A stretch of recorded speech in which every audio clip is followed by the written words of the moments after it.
Et on est de retour pour l'émission. On va parler de la guerre aux pauvres. C'est un sujet que tu m'as proposé, Paul. J'explique un peu le récit de cette émission. Il m'envoie un message, je me dis « Ah, ça t'intéresse ce que j'ai fait là ?» Je dis « Bah, let's go, on va parler de la guerre aux pauvres, ça te dit ?» On va discuter de tout ça, on va discuter notamment des dernières déclarations d'Emmanuel Attal. Gabriel Attal. Ouais, non mais c'est le Ramadan. Je suis fatigué. Il y a aussi les annonces de Bruno Le Maire. On va discuter de tout ça et pour ce faire, j'ai le plaisir tout d'abord de recevoir toi, Paul. On te présente comment comme chroniqueur maintenant, le média. Le média et puis là sur le sujet de l'assurance chômage et tout. Moi, je fais une thèse en sociologie du travail, donc c'est un peu les thématiques que je travaille. Voilà. Et tu es aussi sur pas Arrêt sur Image, hors série. Sur hors série, ouais, je fais quelques émissions et peut-être une prochainement. Et tu collabores encore avec Position Revue? Ouais, bah c'est des potes, ouais. Enfin, régulièrement, là, j'ai écrit un long article sur la constitution de l'arc réactionnaire, quoi, l'union idéologique des droites. Mais je sais pas si beaucoup de gens l'ont lu parce que ça fait 50 000 signes, donc les gens se sont dit c'est mort. Donc voilà. Ah, bah ça, c'est Position Revue. D'ailleurs, je salue, il va peut-être bientôt apparaître. Ah, peut-être, ouais. Donc peut-être qu'on le recevra. Là, il a failli venir ce soir, mais au final, il n'a pas pu. À côté de toi, Nicolas Da Silva, tu es docteur en sciences politiques, tu es maître de conférence à la Sorbonne et tu es auteur de La bataille de la Sécu, une autre histoire du système de santé qui est édité chez La Fabrique en 2022. C'est presque ça. Le bouquin, ça va, mais après, moi, je suis pas politiste, je suis économiste. Alors, je suis politiste. Ouais, je sais que ça fait un peu peur. En plus, j'ai noté économiste. Moi, par contre, je suis un économiste sympa. Donc ça va. D'accord. Et de gauche, il n'y en a pas beaucoup. Est-ce que tu es du genre atterré? Je veux pas me faire. J'ai déjà assez de problèmes. Je ne peux pas plus ce soir. Non, c'est des collègues. Ensuite, Youssef. Comment ça va, Youssef? Très bien. Cher Wissam, très bien. Tu as participé à l'émission d'avant. C'était bien, j'ai pas eu l'occasion de voir. Ah, c'était franchement bien. Hein, ouais. Sur les violences policières, sur tout cela, c'était vraiment très très bien. Et je ensuite, sur Georges Ibrahim Abdallah, oui. Tout à fait. Je regarderai le replay. Ouais. Et enfin, Adèle. Comment ça va, Adèle? Bah écoute, là je vois qu'il y a au moins 1, 2, 3 universitaires, donc je crois que je vais faire des blagues en fait ce soir. Il n'est pas universitaire lui. Hein. Pas encore. Ah, pas encore, ouais, t'es quand même dans. Moi, je suis pas universitaire. Non, mais j'ai dit 3, pas 4. Hein. Pardon. Alors, bah oui, c'était Bah oui, ça. Bah oui. Ah non, mais moi je suis pas non plus. Ouais, t'es un peu déjà dans la secte. Pour lancer le sujet, on a déjà commencé à en parler juste avant. Je vous disais, il y avait quelque chose qui m'intriguait, c'est qu'il y avait le sentiment, alors est-ce que c'est vraiment juste un sentiment, que quand on voit les déclarations de Attal, ensuite on voit aussi Bruno Le Maire qui a beaucoup insisté sur déjà les 10 milliards à économiser cette année, les 20 milliards à économiser l'année prochaine, on a presque l'impression d'une accélération avec le gouvernement Attal sur la destruction du service public et sur l'idée que maintenant la fête est finie, la bamboche est terminée, il faut faire des économies. Est-ce que vous partagez ce sentiment d'accélération avec Attal par rapport au gouvernement Borne? Alors je ne présente pas Borne comme une socialiste, ou pour vous non, il y a juste, c'est vraiment une continuité?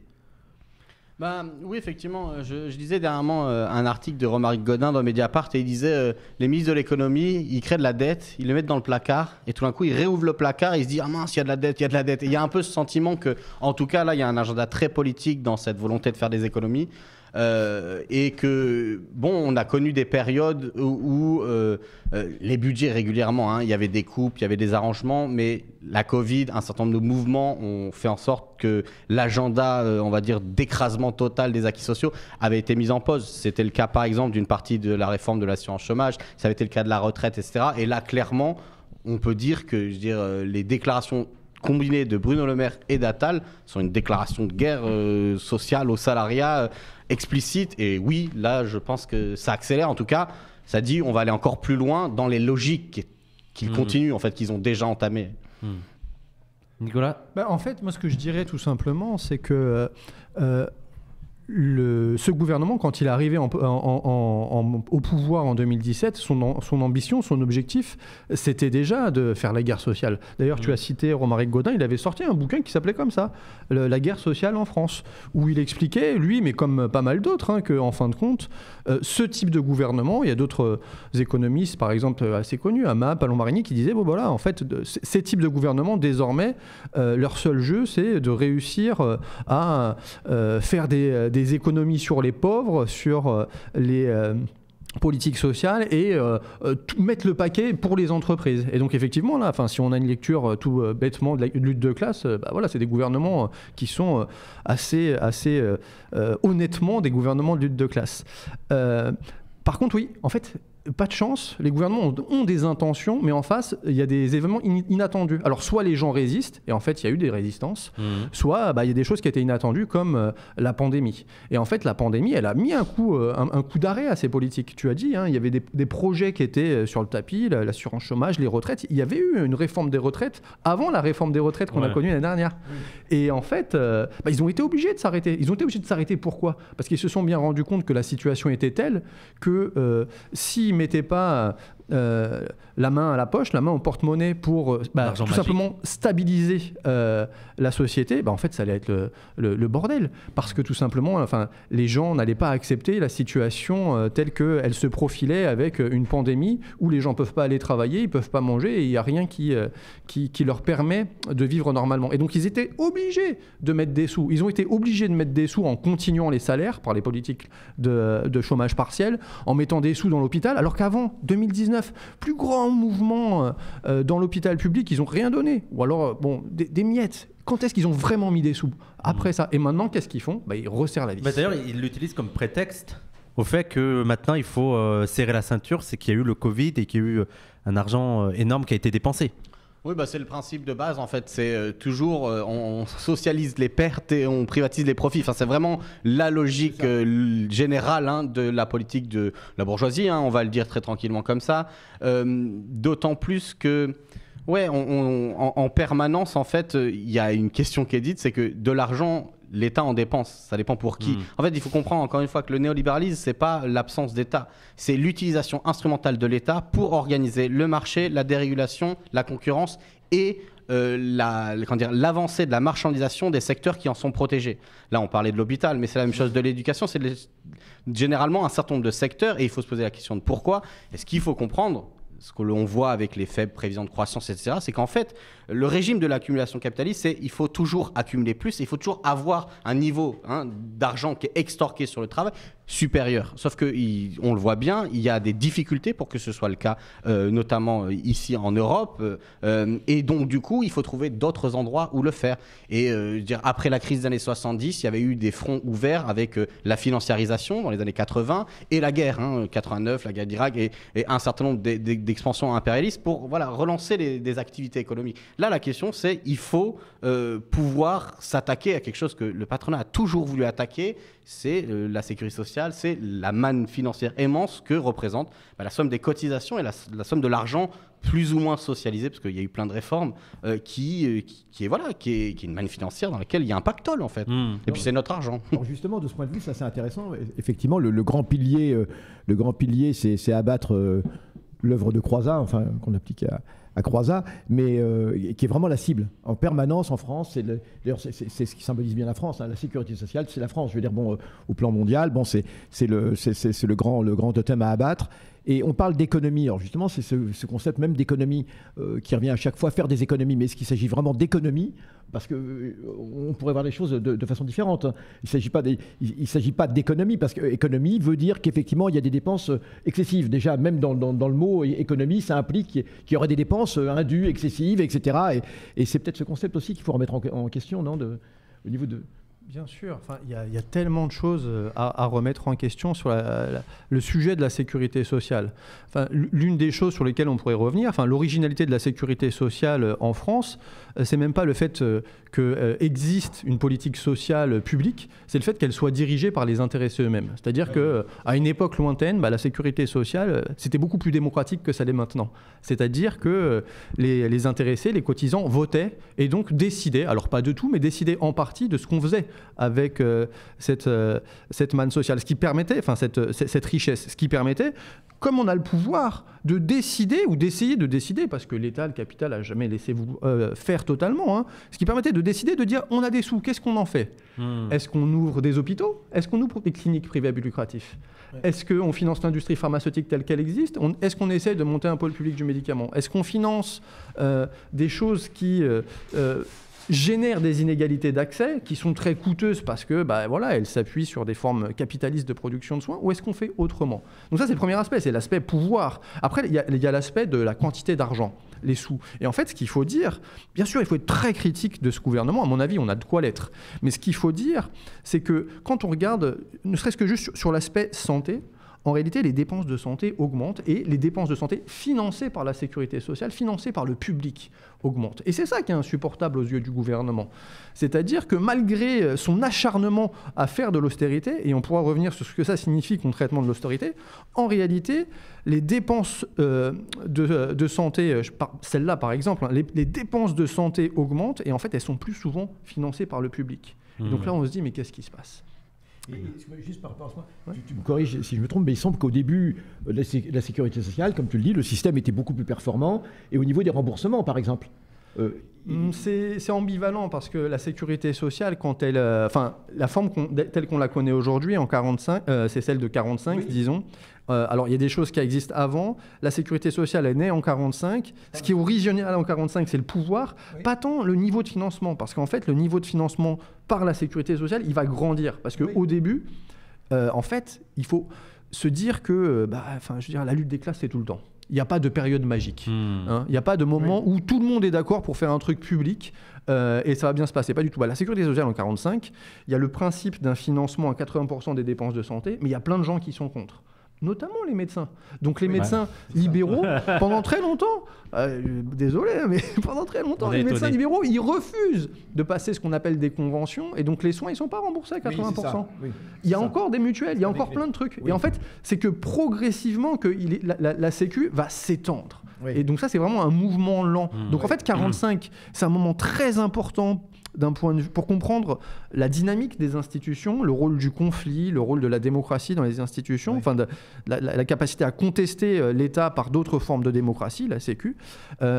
Néanmoins, il ne faut pas avoir en tête cette idée de 45 comme un grand nirvana, une période enchantée vers laquelle il faudrait revenir. Parce qu'il y avait plein de problèmes en 45.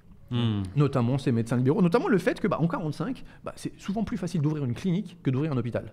Ouais. Parce que l'État décide du taux de cotisation, et ce n'est pas les intéressés eux-mêmes, ce n'est pas les cotisants, ils décident du taux de cotisation et ils disent pour l'instant on ne met pas des cotisations pour la santé, donc on ne peut pas financer la modernisation du système hospitalier. Et il faut attendre les années 50 pour ça. Et pourquoi il faut attendre les années 50 ? Parce qu'encore une fois, tout ça, c'est des histoires aussi de lutte. Oui, pas simplement, ça tombe... Et la concertation sociale, donc, a dit... qu'en est-il au niveau de la Sécu qui intervient... Il va te refaire l'histoire de la Sécu. Non, mais... les partis... lisez son livre. Non, mais c'est... Non, mais pourquoi je dis ça parce que... Il y a l'auteur qui est là, qui peut tout lui dire. Vas-y. Exactement. Non, mais je dis ça parce que c'est vraiment le point fort de ce pays, la Sécu. Et je veux dire, c'est le grand... Le grand socle à attaquer, juste par rapport à cela. Oui. Excuse-moi, vas-y. Non, je t'en prie, non, vas-y. Mais justement, ce qui est très intéressant avec cette histoire de Sécu, c'est qu'on a souvent cette image qui est la Sécu est créée en 1945. Il y a des choses avant, mais elle est créée en 1945. Elle croît jusque dans les années 70. Et là, dans les années 70, pas de chance, pouf, les chocs pétroliers, le néolibéralisme. Et là, tout le monde se met le dos sur la Sécu parce que dans le monde nouveau, la Sécu, c'est plus possible. C'est un peu le récit habituel où on dit il y a de la mondialisation, il y a les charges, etc. En fait, dès le début, il y a tout un pan des députés à l'Assemblée nationale, tout simplement, qui disent ça, qui disent la Sécu, c'est les charges les plus élevées du monde. Dans un monde en concurrence, on ne peut pas se payer à la Sécu. Et ils disent des trucs incroyables. Il y a un député qui s'appelle Paul Reynaud, qui n'est pas n'importe qui, on pourrait revenir, c'est un personnage très important de la Troisième République, de la Quatrième, qui dit en 1949, oui, mais vous qui voulez faire la Sécu, là, comment vont faire nos entreprises qui sont en concurrence avec des ouvriers japonais, à l'époque c'est japonais, on ne dit pas chinois ou autre chose, qui, comme leurs ancêtres, se nourrissent d'un bol de riz. Oui. On est en 1949. Ça veut dire que les enjeux de dumping social, de concurrence internationale, en fait, les classes dominantes, elles sont très au courant de tout ça. Oui. Même chose sur sur l'Union européenne. Il y a déjà des députés à l'Assemblée nationale qui disent oui, mais vous, il parle aux socialistes. À l'époque, c'est un socialiste SFIO qui dirige la Sécu. Et il lui dit mais oui, mais vous qui êtes pour la construction européenne, comment on va faire quand on sera en concurrence avec les autres pays ? On ne peut pas se permettre la Sécu. Ils sont déjà sur le dos de la Sécu. Et sur le dos en disant oui, ça coûte un pognon de dingue, etc., etc. y a des unes du Figaro de l'époque qui expliquent que la sécurité sociale, ça coûte trop cher, c'est un monstre. C'est vraiment, littéralement, c'est comme ça. Et en fait, pourquoi elle existe quand même? Et parce que c'est la bagarre. Parce qu'à cette époque-là, on a tout un tas d'associations et de partis militants qui sont très combatifs. Et combatifs au sens plein. C'est-à-dire que quand il y a des manifs, je veux dire, c'est pas des feux de poubelle qu'il y a. C'est-à-dire c'est beaucoup plus costaud, quoi. Pour revenir à l'actualité, là, ce qui est particulièrement visé, c'est, pour l'instant, c'est l'assurance chômage. La question que je voulais poser, c'est quel est l'objectif? C'est quoi? Est-ce que, comme le voudrait le gouvernement, c'est une bonne chose à faire pour retrouver le plein emploi, ce fameux plein emploi? Ou est-ce qu'il y a une logique de faire la pression sur les chômeurs, ou aussi de faire la pression sur les travailleurs, avec l'idée que si l'emploi, faites attention, ça peut facilement partir et vous êtes un peu dans le pétrin si ça disparaît. C'est quoi pour vous le... Moi, je pense qu'il y a un double emploi de cette réforme. Là, on a les premiers résultats des réformes successives, parce qu'il y a eu 7 étapes. En fait, depuis 2017, il y a tout le temps des étapes de la réforme du chômage. On peut en évoquer certaines, mais on sait que ça devrait, les dernières réformes qui ont été faites jusque-là, sans compter celles qui ont annoncé, faire peut-être 6 milliards d'économies. Donc, de fait, il y a cette volonté-là. Mais avant tout, il faut comprendre que c'est une question d'organiser un rapport de force différent entre le patronat et les salariés. Parce qu'on peut rentrer dans les détails, mais en gros, concrètement, en rendant les conditions du chômage plus difficiles, le but, et ils le disent eux-mêmes, c'est de forcer les gens à prendre du travail dans n'importe quelle condition. Ce qui veut dire, en fait, d'aménuiser le rapport de force qu'a un salarié pour refuser de travailler dans des mauvaises conditions. Donc, c'est à la fois un coup de butoir pour le rapport de force du salariat, et à la fois, il y a des économies très clairement qui sont avancées, qui vont être faites sur le dos des travailleurs, parce que c'est encore ça la question. On parlait là d'une manne. Ils ont méthodiquement non seulement volé des sous, mais ils ont aussi détruit l'esprit originel de la construction du modèle. Parce que, par exemple, l'assurance chômage s'est créée, comme la retraite, sous un modèle c'est Friot qui l'explique très bien, de droit à la continuité du salaire. Ça veut dire quoi? Ça veut dire que votre allocation chômage, elle est à la base calculée en fonction de votre salaire de référence. Okay, et en fait, on construit en permanence cette référence-là, et l'idée, c'est de maintenir un salaire. Et en fait, la déconstruction successive des réformes fait qu'on va passer par d'autres moyens. Par exemple, là, dans la réforme en 2017, déjà de l'assurance chômage, on commence par supprimer un certain nombre de cotisations sociales salariées qu'on va remplacer par la CSG, c'est-à-dire un impôt sur lequel c'est l'État qui a la main. Bon, bien sûr, donc du coup, on va avoir une volonté d'inscrire l'État à l'intérieur du système, puisqu'ensuite, ils vont en gros le mettre sous tutelle en disant « Votre trajectoire de négociation entre partenaires sociaux et patronat, c'est celle-ci. Il faut faire des économies, donc vous avez le droit de faire ci, et vous pouvez négocier des conditions particulières, mais vous devez faire des économies. » Donc il y a toujours cette idée de faire des économies, et de l'autre côté, il y a l'idée de mettre des gens à l'emploi quoi qu'il advienne. Et juste pour donner un exemple sur le fait que ça n'a pas véritablement de conséquences sur l'emploi, il y a 10 ans, en mars 2014, il y a 6 millions de personnes inscrites comme demandeurs d'emploi. Aujourd'hui, il y en a 6 100 000. Donc en gros, je veux dire, on voit bien. Et la question, c'est que la dernière réforme, la DARES, qui est l'Institut statistique du ministère du Travail, c'est pas le carnet de lutte du NPA, dit, en gros, plus de 50% des gens qui ont retrouvé un travail depuis cette réforme, ils ont retrouvé soit un CDD de 2 mois, soit une mission d'intérim. Ça veut dire un emploi qui ne permet pas concrètement au quotidien de travail, de stabiliser. C'est-à-dire, vous avez un salaire pour 2 mois et puis le loyer le 3e mois, comment vous faites? Donc, on voit bien que la question du retour à l'emploi n'est pas une question. La question, c'est retour à l'emploi dans n'importe quelle condition, dans n'importe quelle condition de rémunération ou de condition d'emploi. Et tout ça pour pouvoir ensuite caracoler sur des chiffres meilleurs du chômage, etc. Est-ce que je peux juste revenir un tout petit peu au niveau d'abstraction, parce qu'on est vite parti sur l'histoire de la Sécu. Ce qu'il faut avoir en tête, et là sans être très radical d'un point de vue économique, ou d'un point de vue de théorie économique si on veut, c'est que en fait tous les débats aujourd'hui qu'on a, ils sont cadrés. Et ils sont cadrés par ce qu'on peut appeler de façon rapide le mythe du trou de la Sécu. C'est-à-dire... Ouais, c'est ce que j'allais C'est-à-dire, c'est aborder. cette idée... parce que, en fait, toutes les discussions qu'on a, notamment sur l'assurance chômage, mais aussi sur la santé, les retraites, tout ça, elles découlent d'une façon de poser des problèmes, si on veut. Cette façon de poser les problèmes, c'est de dire il n'y a pas de sous. Cette expression de mythe du trou de la Sécu, c'est le titre d'un bouquin d'un sociologue qui s'appelle Duval et qui explique très bien qu'il y a une construction politique, une construction médiatique qui vise à poser les problèmes liés à la sécurité sociale d'une certaine manière. Et quelle est cette manière particulière ? Cette manière particulière de poser les problèmes, c'est de dire qu'il n'y a pas assez de sous. Non, d'abord, il y a des déficits de la dette. Et s'il y a des déficits et de la dette, c'est parce qu'on dépense trop. Et donc, puisqu'on dépense trop, il faut dépenser moins. Et donc, on voit bien comment est construit le problème, alors qu'il pourrait être construit de façon tout à fait différente. Et en fait, évidemment, là je le dis rapidement, mais si on met ça dans le langage de Christophe Barbier ou de n'importe quel éditorialiste qu'on veut, peu importe, ça va être le drame du trou de la Sécu, les milliards, les pauvres enfants qui naissent avec 30 000 euros de dette, des trucs comme ça, quoi. Et après, c'est ce qui est terrible, c'est que en fait, les gens avec qui on parle, ils n'y connaissent rien. Et eux, ils savent ce que c'est que la Sécu. La Sécu, c'est souvent chiant, parce que déjà, il faut pouvoir aller trouver quelqu'un. Mais quand ça marche un peu, la Sécu, c'est les allocations familiales, ça va être les soins de santé, ça va être la retraite du grand-père, ma retraite, et donc c'est important la Sécu.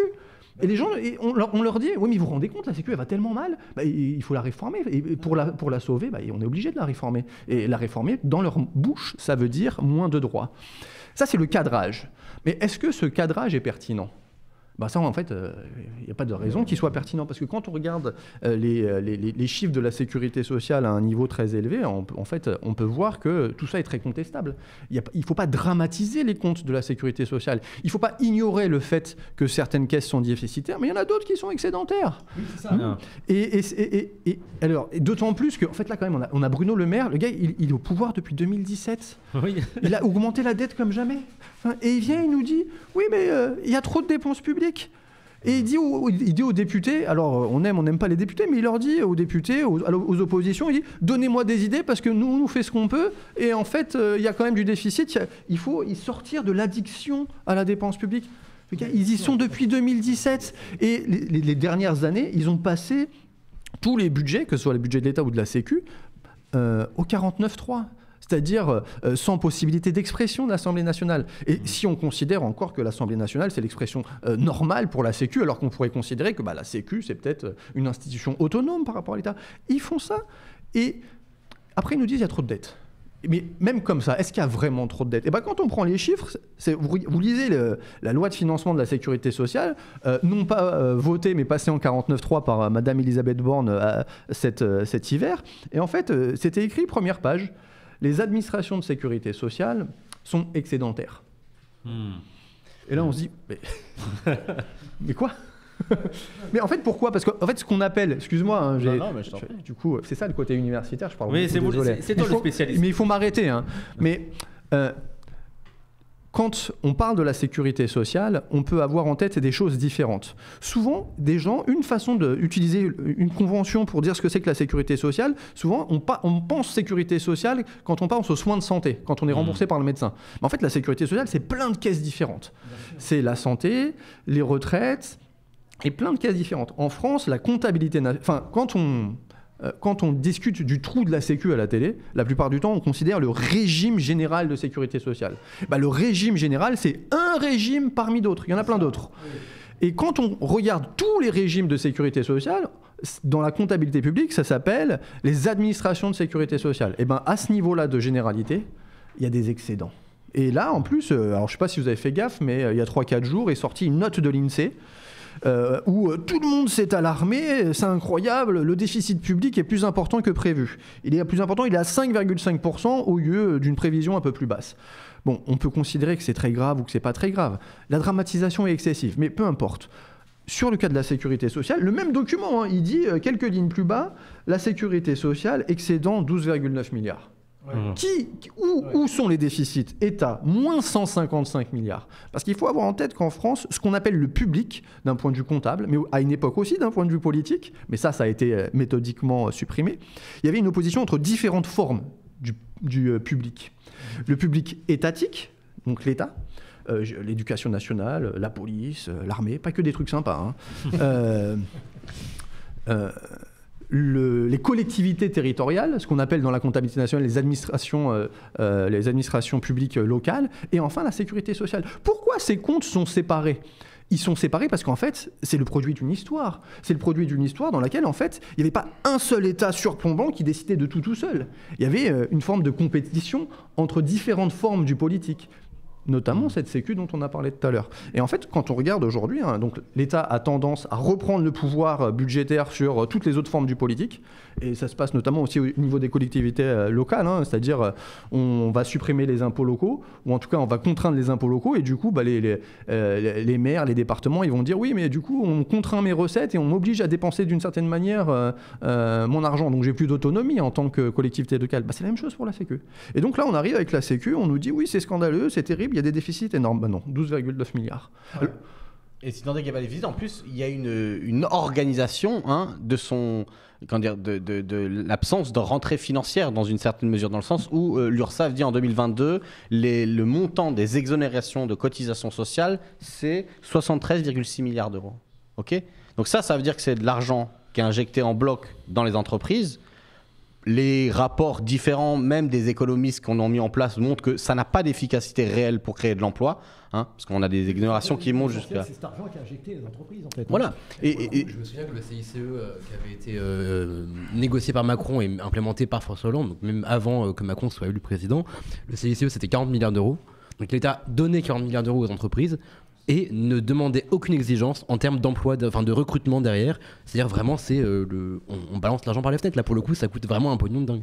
Bien sûr, et puis encore une fois, c'est la question, il disait ça a créé 1 million d'emplois, les études disent ça a créé plutôt 100 000, donc déjà on n'est pas dedans, mais même imaginons, je veux dire, de fait, il peut y avoir, si on regarde le nombre d'emplois qui sont créés, énormément d'emplois, mais si vous rajoutez le fait que, en fait, vous comptez tous les CDD de 2 mois, je veux dire, sur 1 an, vous en faites des emplois. Mais ça c'est pas une comptabilité qui conditionne la qualité de son emploi et ce que ça correspond concrètement dans la réalité des gens. Donc, effectivement, il y a une alerte. Il crie toujours au déficit pour pouvoir justifier cette réforme. C'est vraiment le vocabulaire des libéraux aussi, la réforme.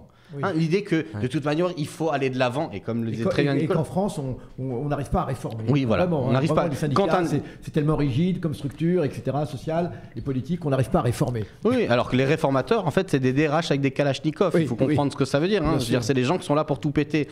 Et vraiment c'est systématiquement le cas parce que là on a parlé des exonérations de cotisations sociales, mais on pourrait parler des niches fiscales, 94 milliards. Alors il y en a qui peuvent être utiles. Il n'y a pas la question de tout remettre en cause, mais enfin largement, on arrive à des hauteurs de 140 milliards d'euros d'aide aux entreprises d'une manière plus ou moins directe, et c'est un argent immense. Et encore une fois, c'est ce qu'on disait, on dope ces gens-là, et ça a des effets, plein d'effets. Dans la même interview où Attal parle de la question de la réforme de l'assurance chômage, il dit il faut désmicardiser la France, en disant c'est vrai qu'en France, il y a trop de smicards, en fait, il y a trop de bas salaires. Alors, c'est les mêmes types qui, ça fait 30 ans, disent il faut pas augmenter les salaires, il faut pas les indexer sur l'inflation, il faut pas faire en sorte que voilà, ça monte, qui nous disent maintenant mais il y a trop de gens qui sont au niveau du SMIC. Mais justement, par exemple, les exonérations de cotisations sociales, ça tend à, et ça c'est les économistes libéraux qui disent ça, c'est pas Nicolas da Silva et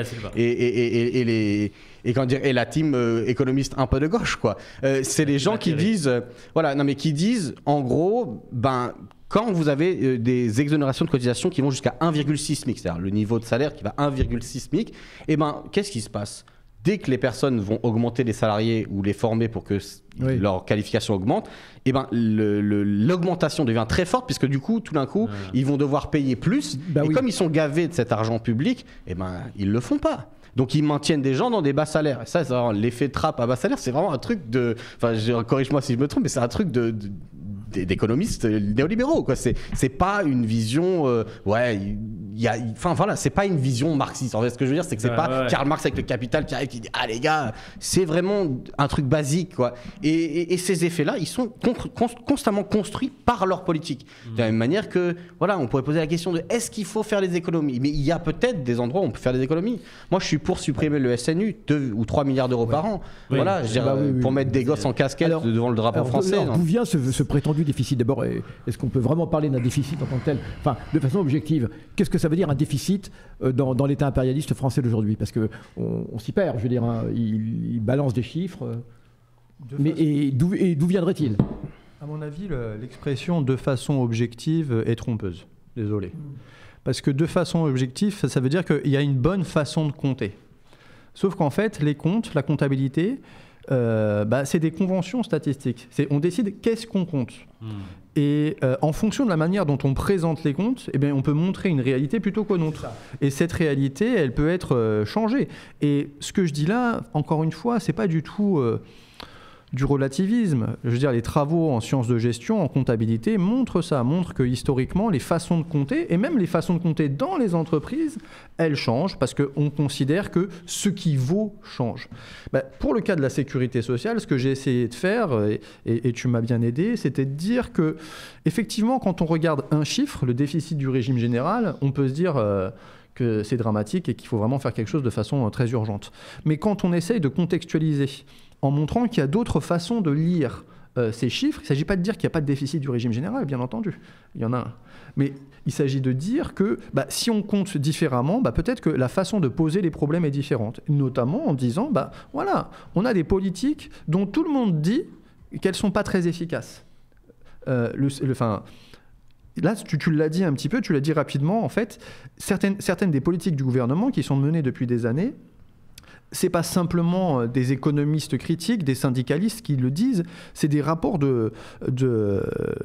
d'économistes plutôt conservateurs, on appelle ça comme on veut, pas besoin d'être critique, mais qui disent que globalement, à partir d'un certain niveau, c'est vrai que des exonérations de cotisations sociales, ça ne crée pas plus d'emplois. Et donc ce dont tu parlais tout à l'heure, c'est-à-dire le CICE, c'était 40 milliards, mais 40 milliards c'était une année. C'est l'année où on a basculé au paiement à la source. Mais en temps normal, le CICE c'était quelque chose comme 18 milliards à peu près. Après ça dépendait des années, parce que ça dépendait de l'activité. Et en fait, il y a un rapport d'une institution qui est très importante en France, qui s'appelle France Stratégie. C'est un groupe de gens qui sont sous l'autorité du ministre, mais ils sont libres de faire ce qu'ils veulent, hein, et qui font des rapports. Et donc c'est des gens vraiment très très sérieux. Et en fait, donc, le rapport que tu as cité est très important à avoir en tête. C'est-à-dire que le CICE, globalement, au mieux, il aurait créé quelque chose comme 100 000 emplois. Et quand je dis au mieux, c'est qu'il y a d'autres économistes qui sont un peu plus critiques, qui disent en fait on n'est pas sûr que c'en ait créé un seul. Oui. Et alors du coup, c'est super important. 18 milliards pour 100 000 emplois créés. Enfin, je veux dire, ça fait 180 000 euros l'emploi. Enfin, je veux dire, on en embauche ici des gens pour chez vous, ou pour ailleurs, ou pour l'hôpital public. On ne peut pas en parler. Ça fait du monde. Et ce qui est important de dire aussi, c'est que, en fait, quand on parle des exonérations de cotisations sociales, il faut séparer deux choses. Il y a les exonérations qui sont compensées, c'est-à-dire l'État dit, toi, entreprise, tu ne vas pas payer à la Sécu, mais moi, État, je vais compenser. D'accord ? Donc en fait, c'est une subvention d'une manière ou d'une autre. Hein. Oui. Donc c'est un allègement, une exonération de cotisation sociale. Donc c'est pas un manque à gagner par la Sécu. C'est surtout que l'entreprise paye pas et moi, État, je dois trouver des nouvelles ressources, notamment m'endetter, pour payer ça. Et c'est ça qui explique aussi le trou dans les budgets de l'État. C'est parce qu'il dit aux entreprises, payez plus, vous inquiétez pas, ça va aller. Mais après, il y a un autre type d'exonération qui, elles, sont non compensées. Celles qui sont non compensées, c'est je dis aux entreprises, vous n'allez pas payer et je dis à la Sécu, je vais pas compenser tes pertes. Et alors là, par exemple, pour 2022, ça représentait 2,5 milliards. Et là, c'est vraiment la perte pure. Et il y a d'autres formes de perte pure, parce qu'il y a tout un tas d'exemptions dont on peut se poser la question de savoir est-ce qu'elles sont pertinentes. Mais donc, vous voyez qu'elles soient non compensées, on comprend bien que c'est une perte directe. Et quand elles sont compensées, c'est aussi un problème. Parce que quand c'est non compensé pour faire du CICE, je veux dire, que l'État garde l'argent et qu'il fasse une politique publique de recrutement tout seul, ça serait beaucoup plus efficace. Il pourrait recruter beaucoup plus de gens. Oui. Et donc, c'est pour ça que dire de façon objective, encore une fois, ça dépend comment on compte, qu'est-ce qu'on veut regarder. Est-ce qu'on veut regarder au niveau des administrations de sécurité sociale ? Est-ce qu'on veut regarder régime par régime, etc. En tout cas, ce qui est certain, c'est que, et sans être très, radical, c'est que la situation, elle n'est pas dramatique. En tout cas, la situation des comptes de la Sécu n'est pas dramatique et on pourrait décider de faire autre chose. Et d'ailleurs, on pourrait même dire plus, on devrait décider de faire autre chose. On va y venir. Adèle, tu voulais poser une question, c'est ça ? Oui, pour le coup, j'avais un truc dans la continuité de ce que vous dites sur la notion de service public, en fait, parce que un des trucs que le néolibéralisme attaque le plus pour faire de l'argent, pour maximiser la productivité, c'est la solidarité qui existe déjà, ce que l'autre appelle le déjà communiste notamment. Et là où on la voit le mieux, cette solidarité nationale ou cette solidarité tout court, en fait, c'est dans la notion de service public et donc de donner l'accès à des gens qui n'ont rien d'autre que leur citoyenneté à faire valoir pour avoir droit à n'importe quoi, à la santé, à l'alimentation, à la communication. Et pour le coup, il y a une des méthodes qu'utilise le néolibéralisme pour ça, c'est de dire que déjà le privé fait forcément mieux que le public. Et que à chaque fois, on peut toujours redoubler d'intelligence pour trouver une nouvelle façon encore plus efficace de pratiquer la méthode pour qu'on gagne à chaque fois des économies d'échelle. Parce que idéalement, oui, pourquoi pas, les économies d'échelle qu'on va faire, on pourrait les réinvestir dans le service public pour qu'ils soient encore plus efficaces. Sauf que c'est jamais le cas. Les économies d'échelle qu'on fait, on les fait pour supprimer des postes. Et de dire, le travail que vous faites à 25, si vous avez montré que vous pouvez faire encore plus à 25, on va voir combien vous faites à 23, puisqu'à 23, a priori, vous ferez le même taf que vous faisiez à 25. Donc on va pouvoir supprimer des postes. Et justement, sur la notion de service, il y a aussi tout un tas de nouvelles façons qui sont en train d'être mises en place. Je prends un exemple, c'est les Jeux Olympiques. Pour les Jeux Olympiques, on a dit à tout un tas de jeunes qu'ils allaient soit être bénévoles, soit être volontaires en service civique. Et ce truc-là, c'est en gros, le service civique, c'est un mélange entre le CPE de 2005 et les contrats aidés. C'est-à-dire que là, pour le coup, c'est limite encore pire. C'est des contrats d'insertion pour des jeunes entre 18 et 25 ans où on ne cotise ni pour le chômage, ni pour la retraite, et on est payé à 600 € non indexé sur l'inflation. Et donc, ensuite, on vous dit que vous êtes volontaire en service civique. En réalité, c'est pas que vous êtes volontaire en service civique, c'est qu'il n'y a pas de travail. Et que du coup, on va vous proposer un contrat précaire parce qu'il n'y a pas vraiment mieux. En fait, si, il y a mieux, mais on ne veut pas y mettre les sous. Et du coup... comment on fait après que le néolibéralisme dissout tous ces réseaux, même pas d'entraide, mais de solidarité qui ont été créés sur des décennies, parfois par des syndicats, parfois par des partis politiques, parfois par les gens qui juste se rencontrent. Comment on fait pour recréer du commun à partir de cette dissolution qui est la marche toute droite du néolibéralisme, quoi. Alors, juste pour ajouter une chose, moi, il y a quelque chose qui m'interpelle beaucoup dans les débats qu'on a actuellement et qui est pour moi l'une des plus grosses forces du libéralisme actuellement par rapport à cette destruction du service public, c'est de donner l'impression aux gens que c'est une faveur qu'on leur fait. Ouais, il y a vraiment l'idée que l'assurance chômage, tout ça, c'est un peu l'État qui donne ça, l'État qui vous fait un cadeau, qui vous fait une faveur, et qu'il ne faut pas trop en profiter. Parce que vous êtes pas des profiteurs. Et que j'ai l'impression qu'on oublie que c'est nous-mêmes. Ce sont les travailleurs eux-mêmes qui financent eux-mêmes ça pour avoir une sécurité, et que l'État n'est pas du tout le Père Noël qui nous fait des cadeaux. Oui, déjà, effectivement, il faut rappeler que, je veux dire, tout le système français, le système social français est le premier correcteur des inégalités dans ce pays, hein. C'est-à-dire, si vous enlevez l'argent qui est redistribué vers ces systèmes où les écarts de richesse dans ce pays deviennent absolument catastrophiques, hein. Et effectivement, il y a cette idée qu'on nous fait une faveur pour essayer de nous déposer de la souveraineté de la chose, mais c'est ce qu'on disait au départ. C'est-à-dire qu'effectivement, il y a une autre forme de souveraineté au départ. Quand vous décidez d'une partie, et on parle de moments où, je ne sais plus les chiffres, mais des fois, c'est presque 20% de l'équivalent du budget de l'État qui est en gestion par des travailleurs. C'est des sommes énormes. À travers la sécu sociale, en fait. Ouais, voilà. Essentiellement, oui. Deuxièmement, il faut rappeler que potentiellement, si par exemple le régime de sécurité sociale n'est pas en bonne santé financière, c'est parce qu'il est utilisé. Donc encore une fois aussi, c'est aussi les débats qu'on disait sur la valeur. C'est que, oui, il y a peut-être aussi des dépenses en fait qu'on ne veut pas couper parce qu'on parle concrètement de la vie des gens, hein. Moi, on parle de déficit parce qu'il y a de l'argent qui est utilisé pour les gens. Mais pour répondre plus précisément à ta question, je pense qu'il y a aussi une vision et une stratégie politique qui est qu'encore une fois, on l'a compris, il y a des gens qui sont aidés. Les gens qui sont aidés aujourd'hui, ce sont les entreprises. Et encore une fois, on essaie de nous perdre dans des débats en disant oui, mais il y a plein de petites entreprises. Oui, d'accord. Mais il y a 1000 entreprises dans ce pays qui font 50% du PIB. Il y en a 200 000 qui font de la sous-traitance pour eux. Donc, et c'est celles-là qui gagnent le plus, qui sont gavées le plus. Ok. On parle de ça quand on parle d'aide aux entreprises, on parle des grands groupes. Bon, et je pense qu'il y a un intérêt politique pour le gouvernement à dire effectivement, à organiser en fait une sorte de pénurie. Quand je dis de pénurie, c'est de ressources et de droits. On dit De toute façon, on ne veut pas toucher l'argent à qui on le donne, donc on fait semblant de dire il y a une pénurie. Il n'y a plus d'argent, on ne peut rien faire, il n'y a pas d'argent magique. Et à quoi ça sert ? Ça sert en fait à construire une option politique où on force les gens à se sacrifier, parce que les gens ils se disent s'il faut faire des efforts, on est prêt à le faire, ou on va le faire, on n'a pas le choix, ou alors à les impliquer vers le sacrifice d'autres population. Ah oui. Et là, on entre dans les débats qu'on a dans toute la droite française et qui fait l'alliance de toutes les droites sur l'assistanat, Oui. sur L'immigration, voilà, etc. sur ça. Parce qu'encore une fois, c'est quoi le principe ? C'est si on vous dit il y a un accord sur le fait qu'il n'y a pas d'argent à distribuer. Oui, eh ben, déjà, ça, c'est une vérité qu'il faut interroger, quoi. et déjà, c'est ce que disait très bien Nicolas, mais en plus de ça, l'option ensuite, c'est quoi ? Ils sont tous d'accord. Pourquoi dans la loi immigration, on a parlé de préférence nationale ? Parce que c'est là aussi que ça attaque. On dit, bon, il n'y a pas d'argent, donc il va falloir sacrifier. Et donc on dit aux gens, sacrifiez les immigrés. Parce que de l'assister à l'immigré, on passe très vite dans l'un à l'autre, dans le vocabulaire de la droite. Donc systématiquement, c'est un moyen quand même de restreindre les ressources, mais les droits aussi.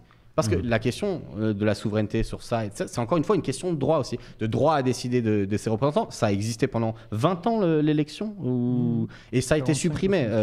Donc c'est encore une fois une question de droit au sens d'étendre notre souveraineté sur la décision. Donc je pense que c'est ça aussi l'enjeu. Et puis pour répondre à ta question, c'est aussi ce que tu dis, comment on fait ? Je sais pas, j'ai pas de solution en soi, mais en tout cas, il y a plein de personnes qui s'intéressent à ces logiques de gratuisation du travail. Oui. Je pense par exemple à la sociologue Maud Simonet, qui montre que déjà, il y a des fonctionnements systématiques. Et les féministes l'ont beaucoup montré en disant, d'abord, il y a un déni de travail. Par exemple, le travail des femmes, on l'a nié comme travail. On a dit, c'est pas du travail, c'est de l'amour.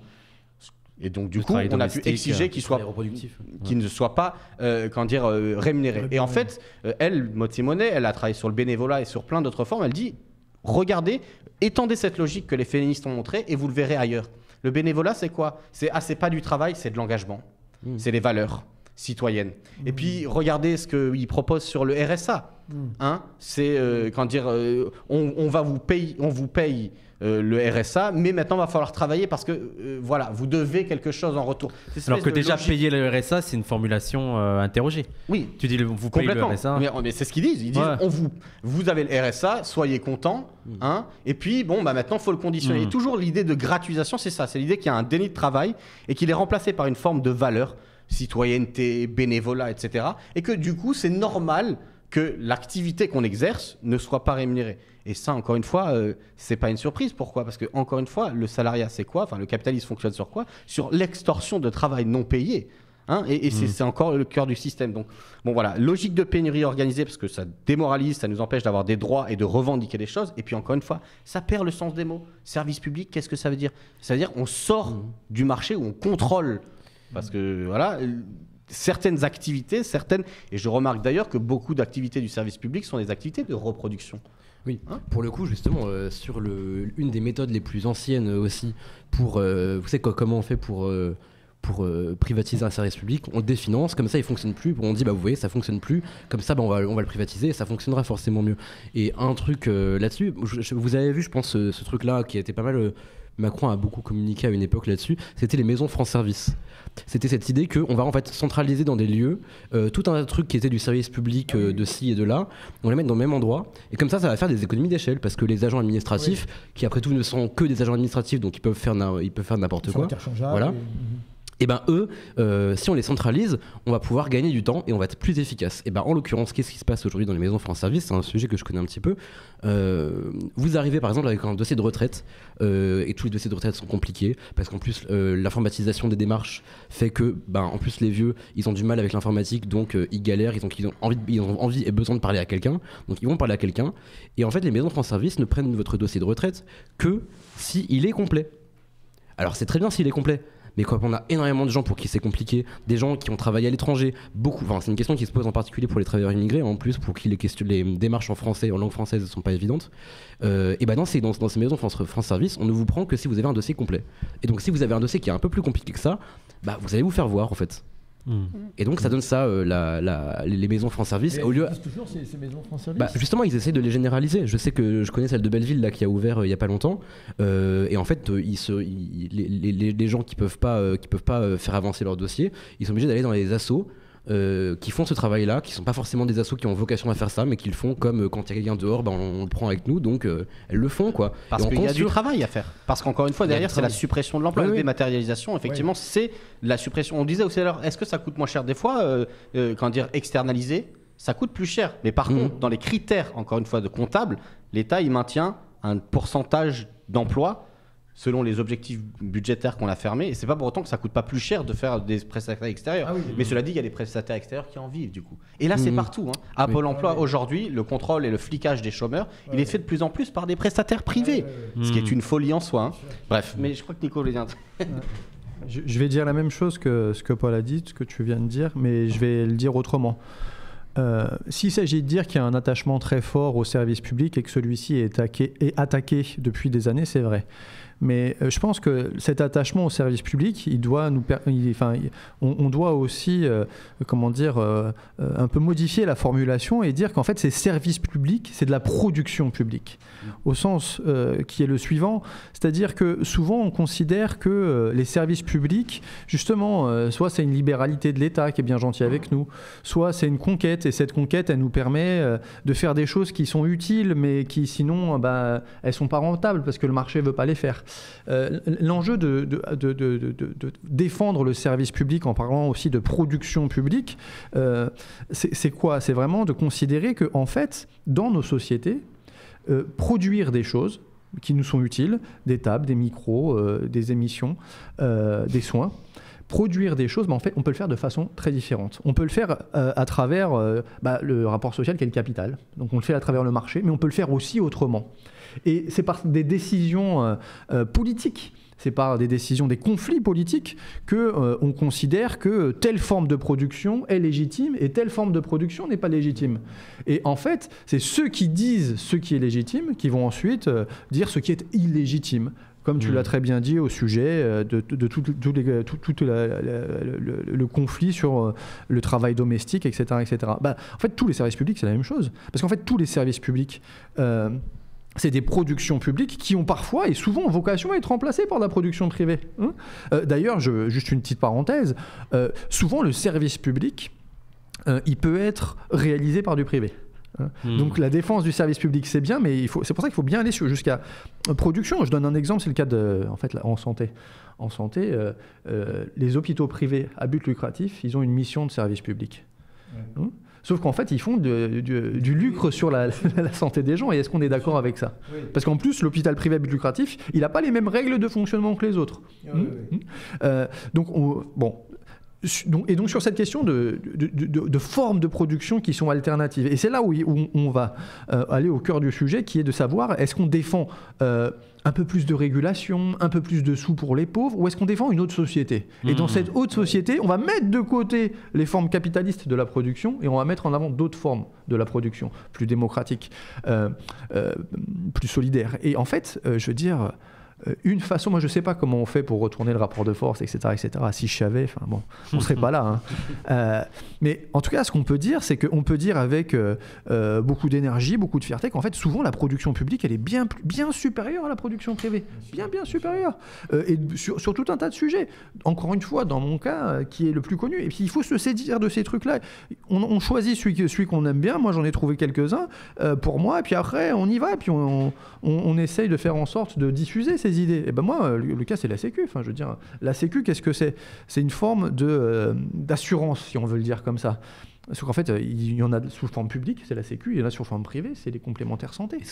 Et en fait, on sait très bien, tu vois, ça l'a énervé parce que les complémentaires santé, ça met sous tension. Ça fait 2 fois. Non, mais c'est vrai, c'est la vérité. Toutes les semaines, je fais tomber mon verre, je sais pas ce que j'ai. Franchement, on se demandait à quel moment il est. Et donc, tu vois, ouais, vas-y. C'est vrai, tu as tout à fait raison. Je veux dire, comment on parle beaucoup de ça en ce qui concerne la SNCF, évidemment. Bon, l'exemple anglais nous avait tous démontré à quel point c'était complètement illusoire, cette idée du privé qui serait plus efficace que le public. Parce qu'il y a ça aussi. Tout l'enjeu, c'est plus efficace. Pour qui? Oui, c'est ça aussi. Pour qui c'est plus efficace? Exactement. Mais je reviens sur ce que disait Adèle tout à l'heure, c'est exactement cela. On laisse dépérir un secteur pour ensuite, on cesse de le financer. Et d'ailleurs, en politique urbaine, c'est la même chose. Hein. Lorsqu'on laisse des quartiers en déshérence comme ça s'effondrer pour pouvoir justifier ensuite comment les expropriations et autres. Hein. Et je prends l'exemple de Barbès, entre autres, c'est cela. Hein. Eh bien, je dis ça parce qu'il habite à Barbès. C'est où j'habite, tu sais. Ça va, pour trouver à Barbès, ça va. Ça va à Barbès. Il y a de la densité. Barbès, tu peux te promener dans la rue. Je pense que les fachos vont pas venir. T'inquiète. Oui, non, mais c'est incroyable. Alors, c'est cette histoire d'efficacité, justement. Voilà. Ce mythe sur lequel qu'on fait perdurer depuis longtemps, à chaque fois qu'effectivement il y a des difficultés, mais privatiser, ce serait mieux, ça marcherait mieux, on en a marre d'attendre à la sécu, etc. Même au niveau des innovations, il me semble que beaucoup des innovations ont profité de l'argent public. Oui. Une grande partie des vaccins pendant un moment, enfin, je veux dire... Mais encore une fois, après, moi je ne veux pas nier le fait qu'aujourd'hui, il y a peut-être des points d'efficacité du service public, mais il faut s'exécuter de... Alors, qu'appelle-t-on l'efficacité ? Je sais pas, moi j'enseigne à la fac, je comprends que c'est le bordel. Parce qu'il n'y a pas d'argent, parce qu'il y a des manques de postes. C'est ça. On a des services où il y a 2 postes pourvus sur 5. Donc les gens, ils s'arrachent, ils font 2 postes pour 1. Et qu'est-ce qui se passe ? Après, ils sont fatigués, ils tombent en burn-out. Demander aux profs de la sécu à la fin aussi, non, mais, par ailleurs, et bien sûr, parce qu'ensuite il y a toujours des frais de transfert. Celui qui est malade, mais vraiment la question c'est effectivement, enfin je veux dire les transports, tout le monde prend les transports en région parisienne, on voit bien que je veux dire il y a des RER, on ne sait pas si c'est pas un mythe qu'ils existent, tu vois. Voilà, mais du coup c'est ça aussi le piège, c'est que ils mettent en place des politiques qui vont dégrader la qualité du service. Et en prenant cette qualité du service qui énerve les gens qui y sont confrontés, la détérioration concrète de la réalisation de la promesse du service public, forcément ça met les gens en rogne. Tout le monde râle contre les transports en permanence, mais en même temps, je veux dire, c'est eux qui ont fait en sorte que le matériel roulant ne soit pas remplacé. C'est pas ce qui s'est passé en Angleterre avec le chemin de fer et que ça s'est privatisé. Exactement, à l'époque de Thatcher, c'est exactement ce qui s'est passé. Il y a eu plus d'accidents et effectivement, l'État est obligé de renationaliser parce que le privé, notamment, n'investissait plus en termes de sécurité. Donc vous aviez des niveaux d'accidents qui ont vraiment augmenté. Mais de manière générale, ça marche surtout. Posez-vous la question. Quel est le dernier service public que vous avez, auquel vous avez eu accès et comment ça s'est passé? Entre ce qu'on racontait tout à l'heure, dématérialisation, qui est une violence sans nom, la dématérialisation, parce que du coup, moi mes parents ils sont à la retraite depuis 1 an là, ils ont fait leur demande et ils s'en sont sortis parce qu'ils sont ils ont 60 ans maintenant et ils ont eu ils ont réussi à prendre le pas en fait de la numérisation, etc. Mais ça a été très très dur. Et on parle de gens, mes parents un peu diplômés, ils ont des facilités par rapport à d'autres. Donc dématérialisation, désinvestissement, désorganisation, parce que désorganisation, ça veut dire comment on organise le travail. Nicolas pourra peut-être nous parler de l'hôpital, mais sur ces questions-là, il y a le gros sujet, la grosse mobilisation. C'est aussi la désorganisation des logiques de travail, avec bien sûr l'intervention là aussi d'intervenants privés. Regardez par exemple l'explosion du domaine du conseil. Qui sont des acteurs privés qui sont venus remplacer des secteurs stratégiques qui existaient en interne. McKinsey. Et qui sont encore sur des logiques de désorganisation. Parce qu'on veut adapter de nouveau vers la fluidité du travail sur la rentabilité. C'est le critère. Donc je pense qu'il n'y a pas de problème pour dire que, et c'est pour ça que la gauche dit qu'il faut investir. Il n'y a pas de problème. Mais encore une fois, il y a aussi la question des quelles ressources on veut mettre en place, quels droits, pour quelles raisons. Et un dernier truc, c'est marrant parce que j'avais mis, sur Twitter tout à l'heure, j'ai mis le tweet en disant « guerre des pauvres » entre guillemets. Parce que j'avais bien aimé ce que disait encore Bernard Friot, il disait « personne n'est pauvre ». Oui, d'ailleurs, le mot « pauvre ». Non, mais pourquoi ? Parce que encore une fois, pourquoi on dit qu'il y a des gens pauvres ou des gens démunis parce qu'on accepte, on parlait là, qui décide de qu'est-ce qui vaut et qu'est-ce que la valeur ? C'est l'idée que finalement, on se rend compte qu'on a été bombardé de l'idée que nous ne sommes producteurs de quelque chose qu'à partir du moment où ça a une valeur rentable. C'est-à-dire qu'on valorise un capital. C'est ce que Bernard Friot dit régulièrement. Et je pense qu'il faut le suivre sur cette idée. C'est-à-dire, encore une fois, à part certaines positions privilégiées, moi, je fais ma thèse dans mon coin, c'est particulier. Mais des gens ont des activités en permanence qui produisent quelque chose.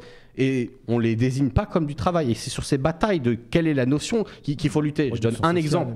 En France, si vous enlevez la participation des seniors au monde associatif, il n'y a plus une association qui fonctionne en France. Oui, les Restos du Cœur. C'est du travail, c'est pas du travail. Parce que si on embauchait des gens pour faire exactement ce qu'ils font, mais comme travail rémunéré, ce serait du travail. Donc on voit bien que, pour aller dans ton sens, pour répondre à ta question, en tout cas, il y a une grosse bataille sur les sens à reprendre. C'est quoi un service public? C'est pas juste un service de charité. C'est l'objectif de démarchandisation ou de régulation de la marchandisation d'une activité. Deuxième étape, peut-être de la désétatisation, sécurité sociale, c'est-à-dire l'idée que ce n'est pas l'État, mais c'est la gestion collective et souveraine des travailleurs et des travailleuses sur une partie de l'argent qui est pris dans la production. C'est ces enjeux de bataille sémantique qui ne sont pas de la sémantique, qui sont des logiques de valeurs politiques. Et encore, construction sociale. Et puis je réinsiste sur cette question. Moi, je vous dis, dans les 10 prochaines années, la grande bataille sur ces questions sociales, où on avait l'habitude de dire il faut défendre les services publics ou il faut défendre la sécurité sociale, elle va se transformer en pugilat raciste hardcore. Qu'est-ce qui fait l'unité C'est déjà le cas, mais je veux dire, ça va être de pire en pire. Parce que là, on a bien vu que la République En Marche, Renaissance, ils changent de nom toutes les 2 secondes. Je veux dire, ils sont, mais vraiment, ils ont compris quoi, que c'était l'enjeu, quoi.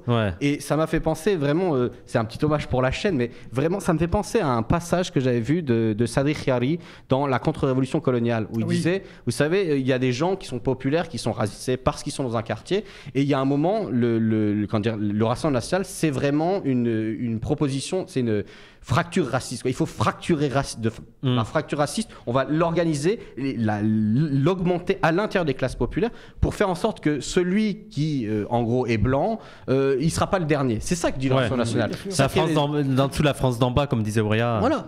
Sacrifier les Arabes et vous... Certes, il n'y aura pas beaucoup plus de ressources, mais vous en aurez quand même parce qu'eux, ils n'en auront pas. Et ça crée quoi? Ça crée ce que Olivier Schwartz, le sociologue, appelle la conscience triangulaire. L'idée que dans une société, les rapports de contradiction, les rapports de lutte politique ne sont pas ceux d'en haut, l'oligarchie, la bourgeoisie, les capitalistes et nous, mais qu'il y a trois individus. Il y a ceux d'en haut, nous, qui galérons, qui sont dans des difficultés, et puis il y a ceux d'en bas. Ceux d'en bas qui ont encore moins et qui seraient les gens qui seraient problématiques. Et c'est de là que vient la question assisté égale immigré égale il faut couper les sous pour tout le monde. Alors, ce qui est vraiment inquiétant, enfin, c'est la grande question qu'on se pose, c'est pourquoi effectivement cette fracture marche si bien.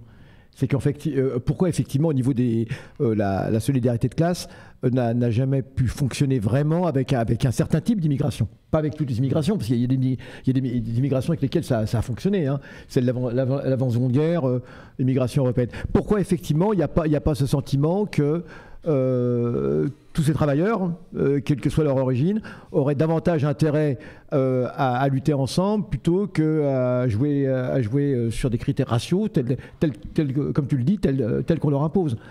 Pourquoi il n'y a pas Est-ce que c'est pas plus simple pour certains? Là, par exemple, quand tu parles de la guerre aux assistés, tu vois, on parle de comment le discours de Attal, c'était de dire un assisté, un gars au chômage ne peut pas gagner autant que quelqu'un qui travaille. Et ça, c'est un truc qui revient très souvent, mais ça, c'est un argumentaire, j'ai l'impression que ça fait 20 ans que j'entends ça, que ceux, les assistés qui sont à la CAF, ils gagnent autant que... Oui, c'est le même rapport entre chômeurs et ceux qui ont en emploi. Et ça, c'est un discours qui plaît beaucoup à droite, mais on voit qu'il est aussi récupéré par la gauche. On voit que, par exemple, Roussel parlait de la gauche du travail contre la gauche de l'assistanat. Oui, tout à fait. Et j'ai l'impression que pour eux, c'est assez facile. J'ai l'impression qu'ils ont fait un pari, c'est que dans la droite a imposé cette idée de il y a l'assistanat, il y a les travailleurs, autant surfer sur cette idée en faisant la défense des travailleurs pour les attirer vers nous. Moi, mon hypothèse est la suivante, c'est que les classes populaires, on le sait, ça a été documenté, ne sont pas idéologiquement homogènes. Pourquoi? Parce qu'elles n'occupent pas des positions sociales et dans le travail, dans les divisions de travail homogènes. Et que plus maintenant qu'il y a... Voilà.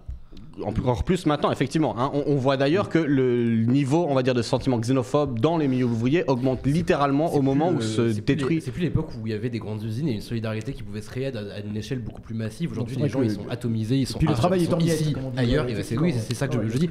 Vous pouvez regarder, il y a un très bon bouquin là-dessus qui s'appelle, je crois, Retour sur la condition ouvrière. De Pialou et Stéphane Beau. Ouais, voilà. Retour sur la condition ouvrière à Sochaux, là, c'est ça? Ouais, et sinon il y a sur le vote, ils ont écrit le vote des ouvriers, un truc, ça doit être comme ça le titre. Et vraiment, il montre, il dit, dès que la condition de solidarité de classe s'effondre, le niveau de xénophobie dans les milieux populaires augmente. Mais vraiment, littéralement. Bon, et qu'est-ce qu'on peut observer aussi, encore une fois, là, aujourd'hui, sur les fractures? C'est intéressant, il y a plein de questions de contrôle qui sont posées par les études en sociaux, etc. Et ils vous montrent que, typiquement, entre les classes populaires qui votent à l'extrême droite, Marine Le Pen, ou Jean-Luc Mélenchon, là, dans le cas d'une gauche un peu punchy, vous avez des visions du monde qui se fracassent en deux. Par exemple, vous leur posez la question, est-ce que vous pensez que les chômeurs qui le voudraient trouveraient un travail s'ils le voulaient vraiment? Si vous êtes de gauche, vous répondez non. Pourquoi? Parce que vous dites, le chômage n'est pas une responsabilité individuelle, c'est une responsabilité collective et que c'est à l'échelle collective. Et vous avez de l'autre côté des gens qui sont dans une vision très individualiste, très repliée vers soi, qui disent, non, ils le veulent pas vraiment. Pareil, il suffit de traverser la route. Voilà. Non, mais en fait, l'adhésion à cette idée-là.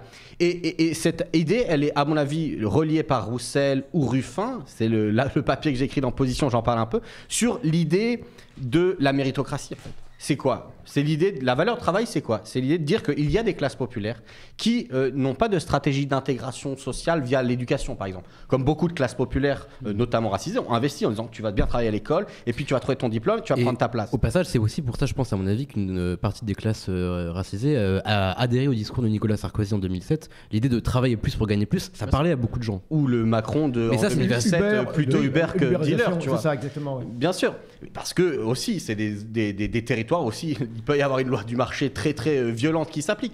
Mais vraiment, sur cette question de la méritocratie au travail, il y a plein de travaux, Violaine Girard, plein de gens qui montrent que il y a un certain nombre de gens, des classes populaires, qui font des études courtes aussi déjà, parce que ça coûte de l'argent, etc. Et qui ont une logique d'intégration par le travail. C'est-à-dire, en gros, leur intégration, c'est de bien faire son travail, d'être fier de son travail, et finalement, très très vite, on arrive à l'idée d'être fier de sa propre exploitation. Pourquoi? D'abord parce qu'on travaille dans des petites structures. La capacité de conflictualité avec son patron n'est pas énorme.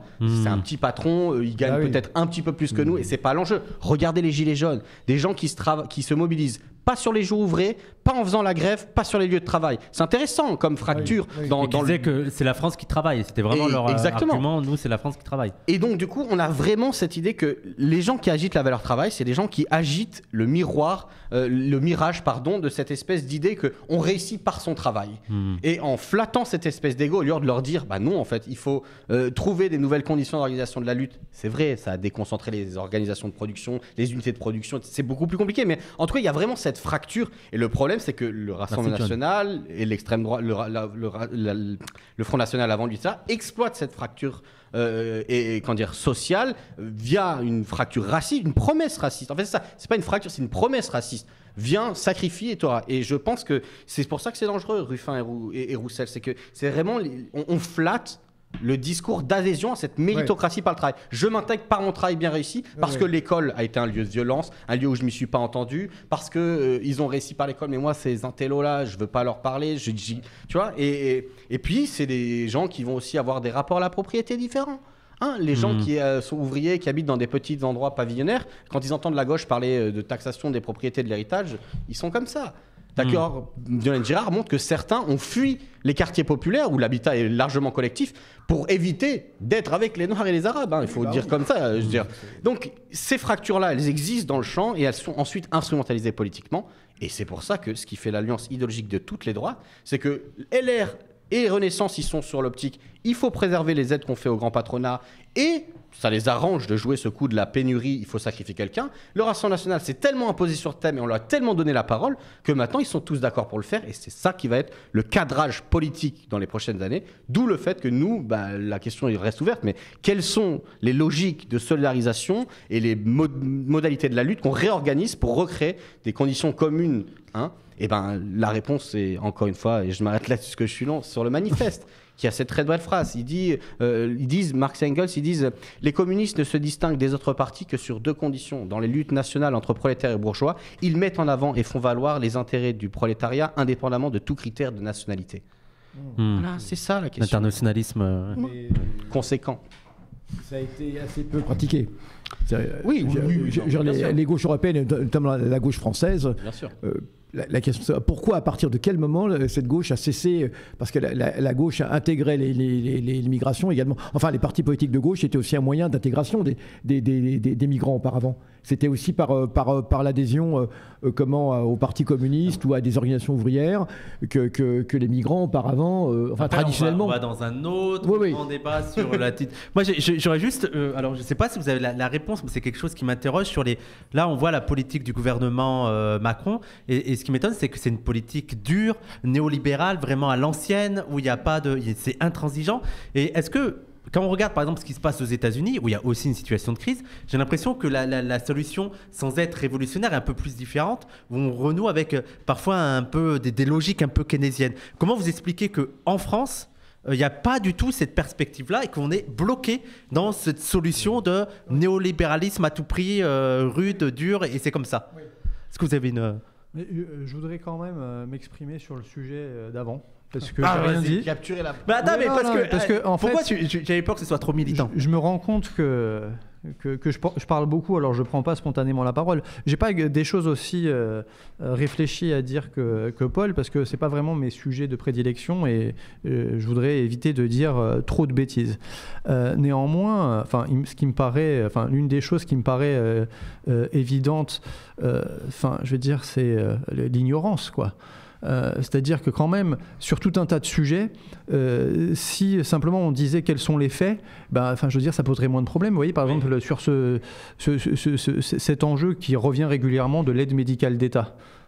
Cet enjeu de l'aide médicale d'État, à chaque fois, il y a des grandes polémiques pour dire « oh, ça coûte vraiment très cher ». L'aide médicale d'État, les estimations, c'est 1 milliard d'euros, quelque chose comme ça. Les dépenses de santé en France, c'est plus de 300 milliards. Donc on voit bien que ça n'a pas de sens. Ouais. Et donc je pense que... très modestement, évidemment, je souscris à beaucoup de ce que tu as dit, mais très, très modestement, il y a quand même le fait d'accepter le cadrage dont j'ai parlé tout à l'heure, c'est-à-dire, c'est vrai qu'on a des problèmes de sous. Quand on commence à dire, c'est vrai qu'on a des problèmes de sous, alors on va toujours se dire, mais alors à qui on va aller chercher les sous? Et donc là, forcément, il faut dire aussi un autre truc. Je veux dire, il y a plein de racisme en France. Voilà aussi une... Je veux dire, c'est évident que... et donc ça va aller partout et dans les politiques sociales. Et parler de ce qui se passe concrètement dans les politiques sociales, sur l'aide médicale d'État, sur tout un tas de folies qui sont racontées sur la sécurité sociale, les étrangers... tout ça n'a pas de sens. Et peut être remis en cause quand on connaît un peu les sujets. Et au contraire, donner une fierté sur ce que c'est que la sécurité sociale. La sécurité sociale, tu participes politiquement parce que tu cotises. On s'en fout de tes papiers. Et donc vous voyez, là on dit, ah oui, les élections, quand est-ce qu'on va permettre enfin à telle ou telle catégorie de la population qui n'a pas les bons papiers de voter à telle ou telle élection? La Sécu, c'était comme ça. Par ce genre d'institution, par ce genre de travail d'histoire, on dit qu'on peut construire autre chose. Et que là aussi, c'est le fruit d'une décision politique qui est très importante. Parce que notre système de santé, en particulier, pose beaucoup de problèmes sur les enjeux de racisme, de préjugés racistes. C'est très grave ce qui se passe aujourd'hui en France. Vous allez dans un centre de soins. Déjà, vous avez une première inégalité qui est l'inégalité économique d'accès. Est-ce que vous pouvez payer ou pas payer? Et on sait que plus généralement, ceux qui ne peuvent pas payer, ils font partie des minorités. Et en plus, une fois que vous avez accédé économiquement, vous savez que la façon dont le professionnel va vous traiter sera différente en fonction de votre couleur de peau. Oui. Et donc, il y a plein d'études qui montrent ça. Ou bien pour les Roms. Et donc, tous ces sujets sont très importants. Et un peu comme ce que tu as dit sur certains personnages politiques, en fait, si on les abandonne, c'est sûr que prospèrent des idées qui n'ont absolument aucun rapport avec ni la réalité ni l'humanité. Et ensuite, sur le deuxième sujet, je la garde, sur les Américains. En fait, ce qui est très impressionnant, c'est que, et on ne l'a pas dit jusqu'à présent, pourquoi pourquoi le gouvernement de Macron met en place des politiques qui continue dans des politiques qui ne fonctionnent pas. Exactement. Et qui ne fonctionnent pas, j'insiste, évidemment pour les pauvres, mais même d'un point de vue capitaliste. Mais exactement, c'est ce que je voulais dire tout à l'heure. Au sens où, globalement, qu'est-ce que j'entends d'un point de vue capitaliste? Il peut y avoir plein de critères, et là on se dit, oui, pour Bernard Arnault, ça va. Mais d'un point de vue capitaliste, au sens où quand on regarde les économies françaises française, européenne plus globalement, parce que c'est un problème européen, et les États-Unis, en fait, il y a un décrochage. Il y a eu un premier décrochage au moment des années, de la fin des années 2000, avec la crise des subprimes 2007-2008. D'ailleurs, c'est l'occasion de dire que, on pense souvent que le marché, le capital, c'est la rationalité, la rentabilité. À ce moment-là, heureusement qu'il y avait l'État. Sinon, il n'y avait plus de capitalisme. Bah oui. Donc, bon, je veux dire, ce qui a de la valeur, c'est aussi une décision politique.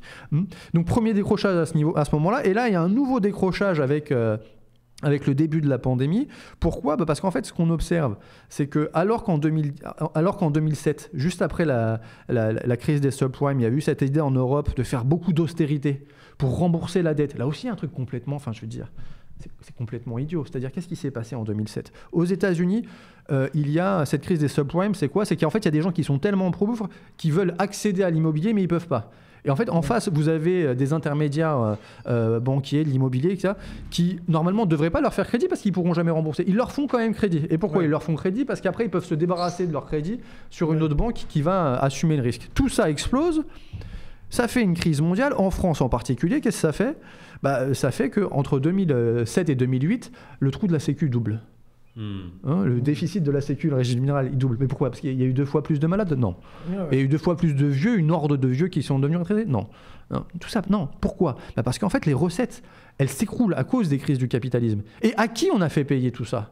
La sécurité sociale elle-même. C'est-à-dire que... Ça avait été dit, d'ailleurs, à l'époque, je me rappelle très bien, les gens l'avaient fait remarquer, qu'on faisait reporter sur la Sécu des trous qui venaient tout à fait... Et en plus, c'est encore plus incroyable, parce que si on considère que 2007, c'est un peu le monde de la finance, et quand la sécurité sociale aujourd'hui doit s'endetter via une caisse qui s'appelle la CADES, la caisse d'amortissement de la dette sociale, et en fait, notamment, une partie des fonds, ils sont empruntés sur les marchés financiers. Et donc, vous avez les marchés financiers qui s'écroulent, ça fait écrouler en domino un peu tout. Heureusement que la puissance publique dit, non, on va pas tout laisser tout s'écrouler, on va agir en tant que puissance en dernier ressort politique pour dire que les choses ont encore de la valeur, on va remettre la machine en ordre de route. Sauf qu'elle dit quoi après ? Elle dit oui, mais il faut payer la dette. Et qui va payer la dette ? Notamment la Sécu qui n'a rien demandé à personne. Et donc pendant des années, comment on paye la dette ? En finançant via cette CRDS les marchés financiers. Parce que qui sont les premiers amoureux de la dette sociale et de la dette de l'État ? En fait, c'est les marchés financiers. Ils adorent ça parce qu'en fait, c'est un actif qui est très peu sûr. Vous avez des sous, vous ne savez pas quoi en faire, vous voulez être sûr à peu près de ne pas perdre de sous, vous achetez de la dette de l'État, de la dette de la Sécu. Encore aujourd'hui, c'est vrai. Donc, PDH, vos conseils finance. voilà. Et donc, en fait, on se rend bien compte que ça... alors, donc, on peut critiquer plein de trucs en 2007, mais en fait, ce qui avait été fait, c'est quand même, on vient à la rescousse du secteur privé pour pas que ça s'écroule, parce qu'après, si ça s'écroule, c'est pour nous que ça s'écroule, tout le monde. Sauf que là, en fait, qu'est-ce qui s'est passé ? Momentanément, en 2020, 21, 22, il y a eu cette volonté vraiment de tenir l'économie à bout de bras, parce que quand même, pendant quelques mois, on a arrêté l'économie. Sauf que très rapidement après, il y a eu cet enjeu de maintenant, on va payer.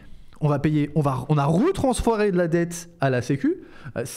Les hôpitaux, dans les années 2000 à 2010, les hôpitaux, ils n'ont pas de financement. Le taux d'augmentation des financements à l'hôpital est très faible. Et donc, qu'est-ce qu'ils font pour quand même se financer ? Ils s'endettent, les hôpitaux, dans les années 2000. L'endettement des hôpitaux passe de 10 milliards à 30 milliards. Souvent des emprunts toxiques. En fait, peut-être qu'on en parlait tout à l'heure de est-ce que c'est rentable le public ? Peut-être que si on avait financé un bon système de santé, on aurait été capable de réagir face à cette crise. Et en fait, c'est pas ce qu'on a fait. Et donc là, on recommence sur la même bêtise. Alors qu'aux États-Unis, je dis pas qu'ils font des choses bien, parce que la façon dont ils le font est justement pro-capitaliste, pro-entreprise, mais différemment, en faisant des plans de relance très massifs, en ayant une conception politique contestable, mais une conception politique, en disant voilà vers quoi notre économie doit aller, voilà où est-ce que nous, État, on va enclencher Nicolas, le moteur. Pour reprendre la question que posait Wissam, pourquoi effectivement en France on n'applique pas ça ? Pourquoi il y a cette espèce d'entêtement ? Mais déjà, il y a une différence fondamentale. C'est encore de l'économie, donc c'est plus ton œil, mais déjà, la Banque Centrale Européenne n'est pas indépendante. C'est-à-dire qu'elle n'a pas justement d'objectif politique fixé. C'est aussi un héritage de l'ordolibéralisme allemand. La stabilité monétaire, je crois. Voilà. Et du coup, les États-Unis, la Fed, elle passe devant le Congrès, elle rend des comptes. C'est comme ça qu'on impulse des dynamiques à l'économie. Nous, je veux dire, on a une vision fanatique de ça. Effectivement, l'austérité. Je me rappelle à l'époque, dans le front anti-austérité qu'on a construit, on va dire à partir de 2008, etc., on parlait de l'austérité comme une saignée. Vous savez, les traitements des médecins dans Molière, quoi. Genre, on fait couper, on fait en sorte que le sang sorte, et puis, Inch'Allah, ça va mieux. Mais en fait, ça se passe pas comme ça. Et nous, on a ces logiques-là parce qu'on est particulièrement en Europe, assez fanatique sur ces critères. D'ailleurs, qu'est-ce qui s'est passé à l'augure de la Covid et de ce qui s'est passé? C'est qu'on a fait péter les critères qui s'étaient eux-mêmes imposés. Les fameux 3%. Les fameux 3%, etc. Et d'ailleurs, même entre guillemets, un bon capitaliste peut voir au-delà de la règle des 3%. Parce que si on lui dit que ton investissement va te rapporter vachement plus que si tu dépenses 3% de ton budget en déficit, bah il peut le faire. Là, c'est juste un truc aussi un peu peut-être protestant parce que c'est les Allemands. Et que, du coup, il y a un truc où, bon, bah on va quand même faire attention, quoi. Et par contre, quand il y a besoin et qu'il faut dépenser de l'argent pour le Covid, par exemple, on peut le faire. Mais c'est intéressant, c'est-à-dire que quand même, la Banque Centrale Européenne qui s'était elle-même cadenassée en disant d'abord dans les traités on va faire en sorte qu'elle soit indépendante, c'est-à-dire que le politique a très peu de possibilités, elle a dû elle-même changer son mandat sans officiellement renier ses principes. Et je te vois sceptique, peut-être que tu sais, non, je t'écoute. Et je pense que, enfin, on voit bien que du coup, c'était intenable parce que eux-mêmes les ont remis en cause. La Banque centrale, elle a fait des actions, elle a injecté de l'argent, elle a repris des dettes comme elle ne l'avait pas fait ou comme elle avait dit qu'il fallait pas le faire. Donc, ce qui montre bien qu'on avait une situation un peu différente des États-Unis, où encore une fois, c'est pas le paradis socialiste, mais il y a mais il y a aussi le fait que les États-Unis, ils impriment le dollar et ils disent le dollar c'est ça et on imprime ça. Non, mais ils font ce qu'ils veulent. Pourquoi? Parce que c'est la puissance militaire mondiale incroyable. Ils ont une base dans tous les continents, 500 bases déployées. Enfin, je veux dire, le dollar, il tient parce que c'est les bases États-Unis. françaises. Voilà, il faut un impérialisme plus conséquent. Voilà, il faut que la France. Mais voilà, Non, notre empire étant en ruine aujourd'hui, oh mon Dieu. Non, mais tu vois ce que je veux dire, c'est que bon, il y a ces différences et voilà. Et je pense qu'il y a un atout qualitatif des États-Unis sur la maîtrise de leur monnaie, la puissance financière qu'ils sont capables de produire et la puissance politique, comme tu disais, d'impulsion des directions économiques du pays. Il faut dire que les économistes les plus réputés par la profession, c'est souvent des économistes, disons, favorables au marché, au libre-échange, à une époque à l'indépendance des banques centrales, comme tu le dis. Sauf qu'en fait, ce qui est très étonnant, c'est que souvent les économistes américains qui sont dominants, qui développent ces idées-là, en fait, ils ont beaucoup plus d'influence sur la politique en Europe qu'aux États-Unis. Ah oui. Parce qu'en fait, aux États-Unis, très souvent, bien sûr, ils ont de l'influence, il ne s'agit pas de dire qu'ils n'en ont pas, mais souvent aux États-Unis, il y a une façon de dire comment l'économie doit être organisée pour les autres et comment est-ce qu'on fait nous, notamment sur les enjeux de libre-échange, de défense, etc., etc. Donc, c'est quand même une position, tu as utilisé le mot, je veux dire, c'est un impérialisme dominant, donc ils ont beaucoup plus de latitude qu'ici. Et en Europe, en France, on a toujours eu tendance à être beaucoup plus conservateur, notamment dans le cadre de la construction européenne, qui est un verrou assez important. Et donc je pense que ça explique en partie ça. Ça l'explique, mais pas complètement, parce qu'effectivement, pendant la période de parenthèse politique, pas sanitaire, de la pandémie, c'est-à-dire la période de parenthèse au sens il y a eu une parenthèse politique, la pandémie, il y a encore beaucoup d'effets, mais pendant cette parenthèse-là, en fait, beaucoup de règles qui existaient ont sauté, même en Europe. Mais voilà, le naturel a repris le dessus, et donc là, on a des gens qui, en fait, et c'est vrai que c'est difficile à comprendre, qui constatent les échecs et qui ne sont pas constatés par des gens très radicaux, par encore une fois, des économistes très conservateurs, ils constatent les échecs et pourtant, ils continuent. Et donc ça, c'est quand même assez intriguant. L'assurance chômage, je veux dire, on va pas faire des économies avec la prochaine réassurance la prochaine réforme de l'assurance chômage.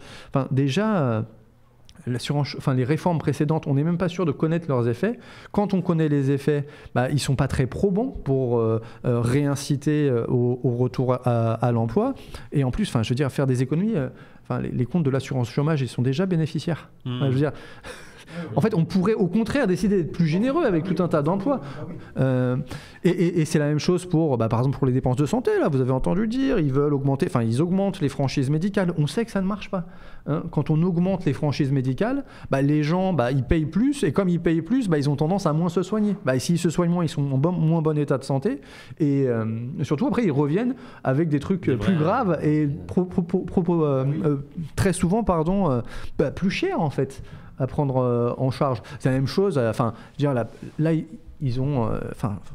le gouvernement a murmuré l'idée de réduire les financements pour les ALD, les affections longue durée. Oui. Donc c'est les gens très malades qui ont des... Enfin, l'ALD, je veux dire, on ne le trouve pas dans une pochette surprise. Il faut aller voir un médecin qui considère que vous avez tel problème et ayant tel problème, vous pouvez avoir l'ALD. Et l'ALD, c'est pas 100%, c'est-à-dire que vous êtes remboursé quasiment à 100% pour la maladie qui est reconnue ALD et pas pour le reste. Et donc, ce sont des gens qui sont très malades et qui, pour beaucoup d'entre eux, ont déjà les restes à charge les plus importants. Et on va aller leur dire à eux, on va moins bien vous rembourser. Là, ça n'a juste absolument aucun sens. Je connais aucun économiste de la santé qui défende ça. Hein. Après, habituellement, les économistes de la santé sont plutôt plus sympas que les autres. Mais j'en connais aucun. Parce qu'ils disent quoi ? Et c'est très simple. En fait, les gens qui sont très malades, ils ne sont pas assurables par le privé. Parce que, je veux dire, une complémentaire, elle ne veut pas quelqu'un dont elle sait qu'elle va être malade. Enfin, je veux dire, Mais tu te trompes, cher ami, parce que je suis sûr qu'il y a des gens qui font exprès qui prétendent avoir des ALD, qui n'en ont pas, uniquement pour se faire rembourser. Mais tout ça n'a pas de sens. Faut voir la perversité des pauvres. C'est clair, c'est clair. Donc on voit bien que tout ça n'a pas de sens, et pourtant, on continue. Et je pense que c'est aussi beaucoup un aveu d'échec. Parce qu'on s'attendrait à quoi ? Macron qui se pointe et qui dit tout ce que j'ai fait depuis, 7 ans, ça n'a pas marché, je vais changer. Ouais. Il y a cette attitude constante d'ailleurs dans le gouvernement Macron. Vous l'avez déjà entendu dire une fois, je me suis trompé. Je veux dire, ça n'existe pas, mais parce que c'est pas un échec, ça n'a pas marché. Non, voilà. Mais c'est parce que c'est une fuite en avant aussi. C'est une fuite en avant. Le cadre idéologique reste, c'est de la furie. Hein, genre, ils sont vraiment dans un truc. Et cette trajectoire, elle est parce qu'ils savent très bien que, je veux dire. Les gens concrètement sont confrontés à ça et qu'en fait le niveau de tension est de plus en plus haut. Encore une fois, moi je dis, dans ce pays, tous les 6 mois, il y a un soulèvement d'une catégorie de la population, je veux dire, et pour toutes sortes de sujets, je veux dire. Et bon, les JO, on verra, mais je veux dire, c'est quand même assez impressionnant le niveau de conflictualité. Et d'ailleurs, quand on disait tout à l'heure les réformateurs qui disent qu'ils détestent cette idée que la France, elle n'est pas réformable, c'est aussi parce qu'ils veulent appliquer avec zèle ce modèle contre un peuple qui résiste, qui a une histoire dans laquelle il peut puiser pour résister. Ça nous ramène à la sécurité sociale et à un certain nombre de conceptions qui font qu'en France, on a imposé un modèle qui est aussi différent, même s'il tombe, même si il est attaqué de toutes parts, que d'autres pays. Parce que là, on parle d'assurance chômage. Allez en Angleterre, c'est 600, 700 euros maximum pour 6 mois et ensuite, ou 1 an, je crois. Alors, pardon, je suis grossier. Juste les gens, vous dites quoi aux gens qui disent « Ouais, mais c'est bon, on peut toucher à ça parce qu'en France, on est bien mieux protégé qu'ailleurs ». On le dira jusqu'à ce que ce soit plus le cas en fait. Ce sera un argument jusqu'à ce que ce soit plus le cas et puis voilà. Oui, mais eux, c'est l'argument par exemple de Attal pour réduire de 18 mois à 12 mois, de dire 12 mois, on reste quand même les plus protégés d'Europe. Oui, puis on se fait comparer avec regardez en Allemagne, regardez en Angleterre, regardez.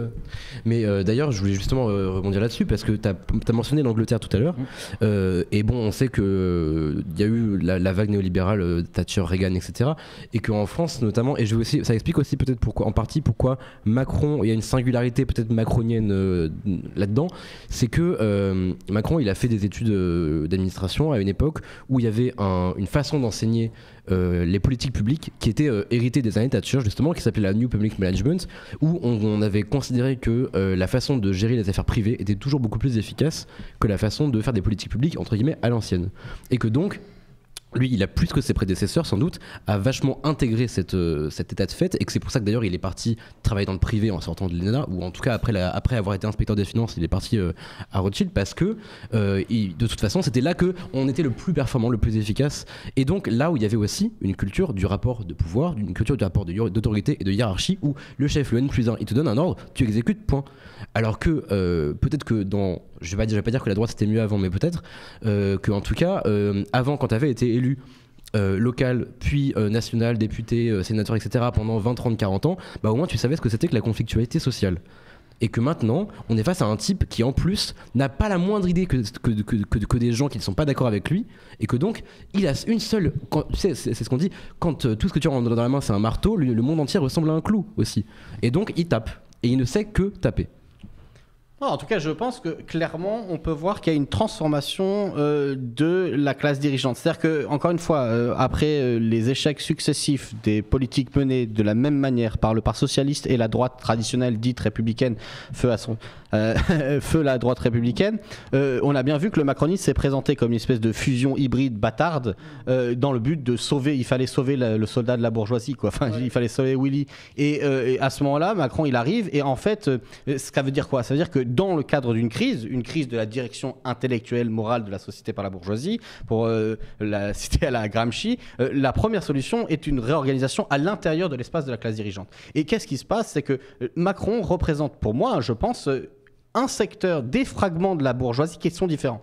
C'est ceux du conseil dont on a parlé et qui explosent, ce sont les start-up nations, ce sont en tout cas des secteurs dynamiques du capitalisme avec des nouveaux intellectuels organiques qui sont, comme tu l'as très bien dit, dopés, mais vraiment dopés à la New Public Management et à la coupe budgétaire. Enfin, je veux dire, moi je vous le dis, j'ai fait Sciences Po, je vous le dis, les potes qui étaient en affaires publiques, ils sniffaient de la coupe budgétaire. Enfin, je veux dire, dans leur dissertation, c'est vraiment mets-moi en perfusion, comment on fait, je veux dire, coupe. Mais moi j'ai répondu à des sujets, je me rappelle, j'y étais à la période de la dette grecque et en cours, en sujet d'économie, en partiel, j'avais quelle solution sur la dette grecque, genre comment on va aller où est-ce qu'on pourrait encore faire des économies? Moi j'aimerais le maire justement demandait qu'on l'aide effectivement, où est-ce qu'on pourrait encore faire des coupes dans ce pays, mis à part la sécu? Pour faire mal à qui? Pour l'économie, pour la grandeur de ce pays, comme tout de même. Franchement, une bonne guerre, ça relance tout le monde. Indépendante, où est-ce qu'on pourra encore faire des coupes? Moi, je cherche. La prime d'activité. Le maire. On peut arrêter de soigner les malades. Privatiser la poste, sinon aussi. C'est des centaines. Privatiser la poste. T'arrêtes la prime d'activité? T'enlèves? Non, mais on peut faire plein d'économies. Mais par contre, je voudrais quand même dire un truc, et je pourrais donner des vrais exemples d'économies. Je pense qu'on peut être d'accord. Mais d'abord, je voudrais dire un truc. Il faut, à mon avis, se méfier d'une certaine forme de nostalgie des classes dirigeantes d'avant. Je dis pas du tout ce que vous avez dit, hein, mais ce que je veux dire, c'est que ça peut. C'est pas ce qu'on a dit. Non, c'est pas ce que vous avez dit, mais ça, on peut vite trébucher. Et en fait, vous l'avez pas dit, mais vous l'avez pensé. Non, mais parce qu'il y a plein de gens qui nous écoutent le temps de Dassault, etc. Mais voilà, enfin, je veux dire, enfin, quand même, que ce soit d'un point de vue de leur idéologie politique ou bien de la violence de la conflictualité de classe, parce qu'il y a cette idée qui revient souvent, je ne veux pas la nier complètement, mais cette idée qui revient souvent qui est de dire que maintenant le conflit social est beaucoup plus violent qu'avant. En fait, ça dépend quand avant.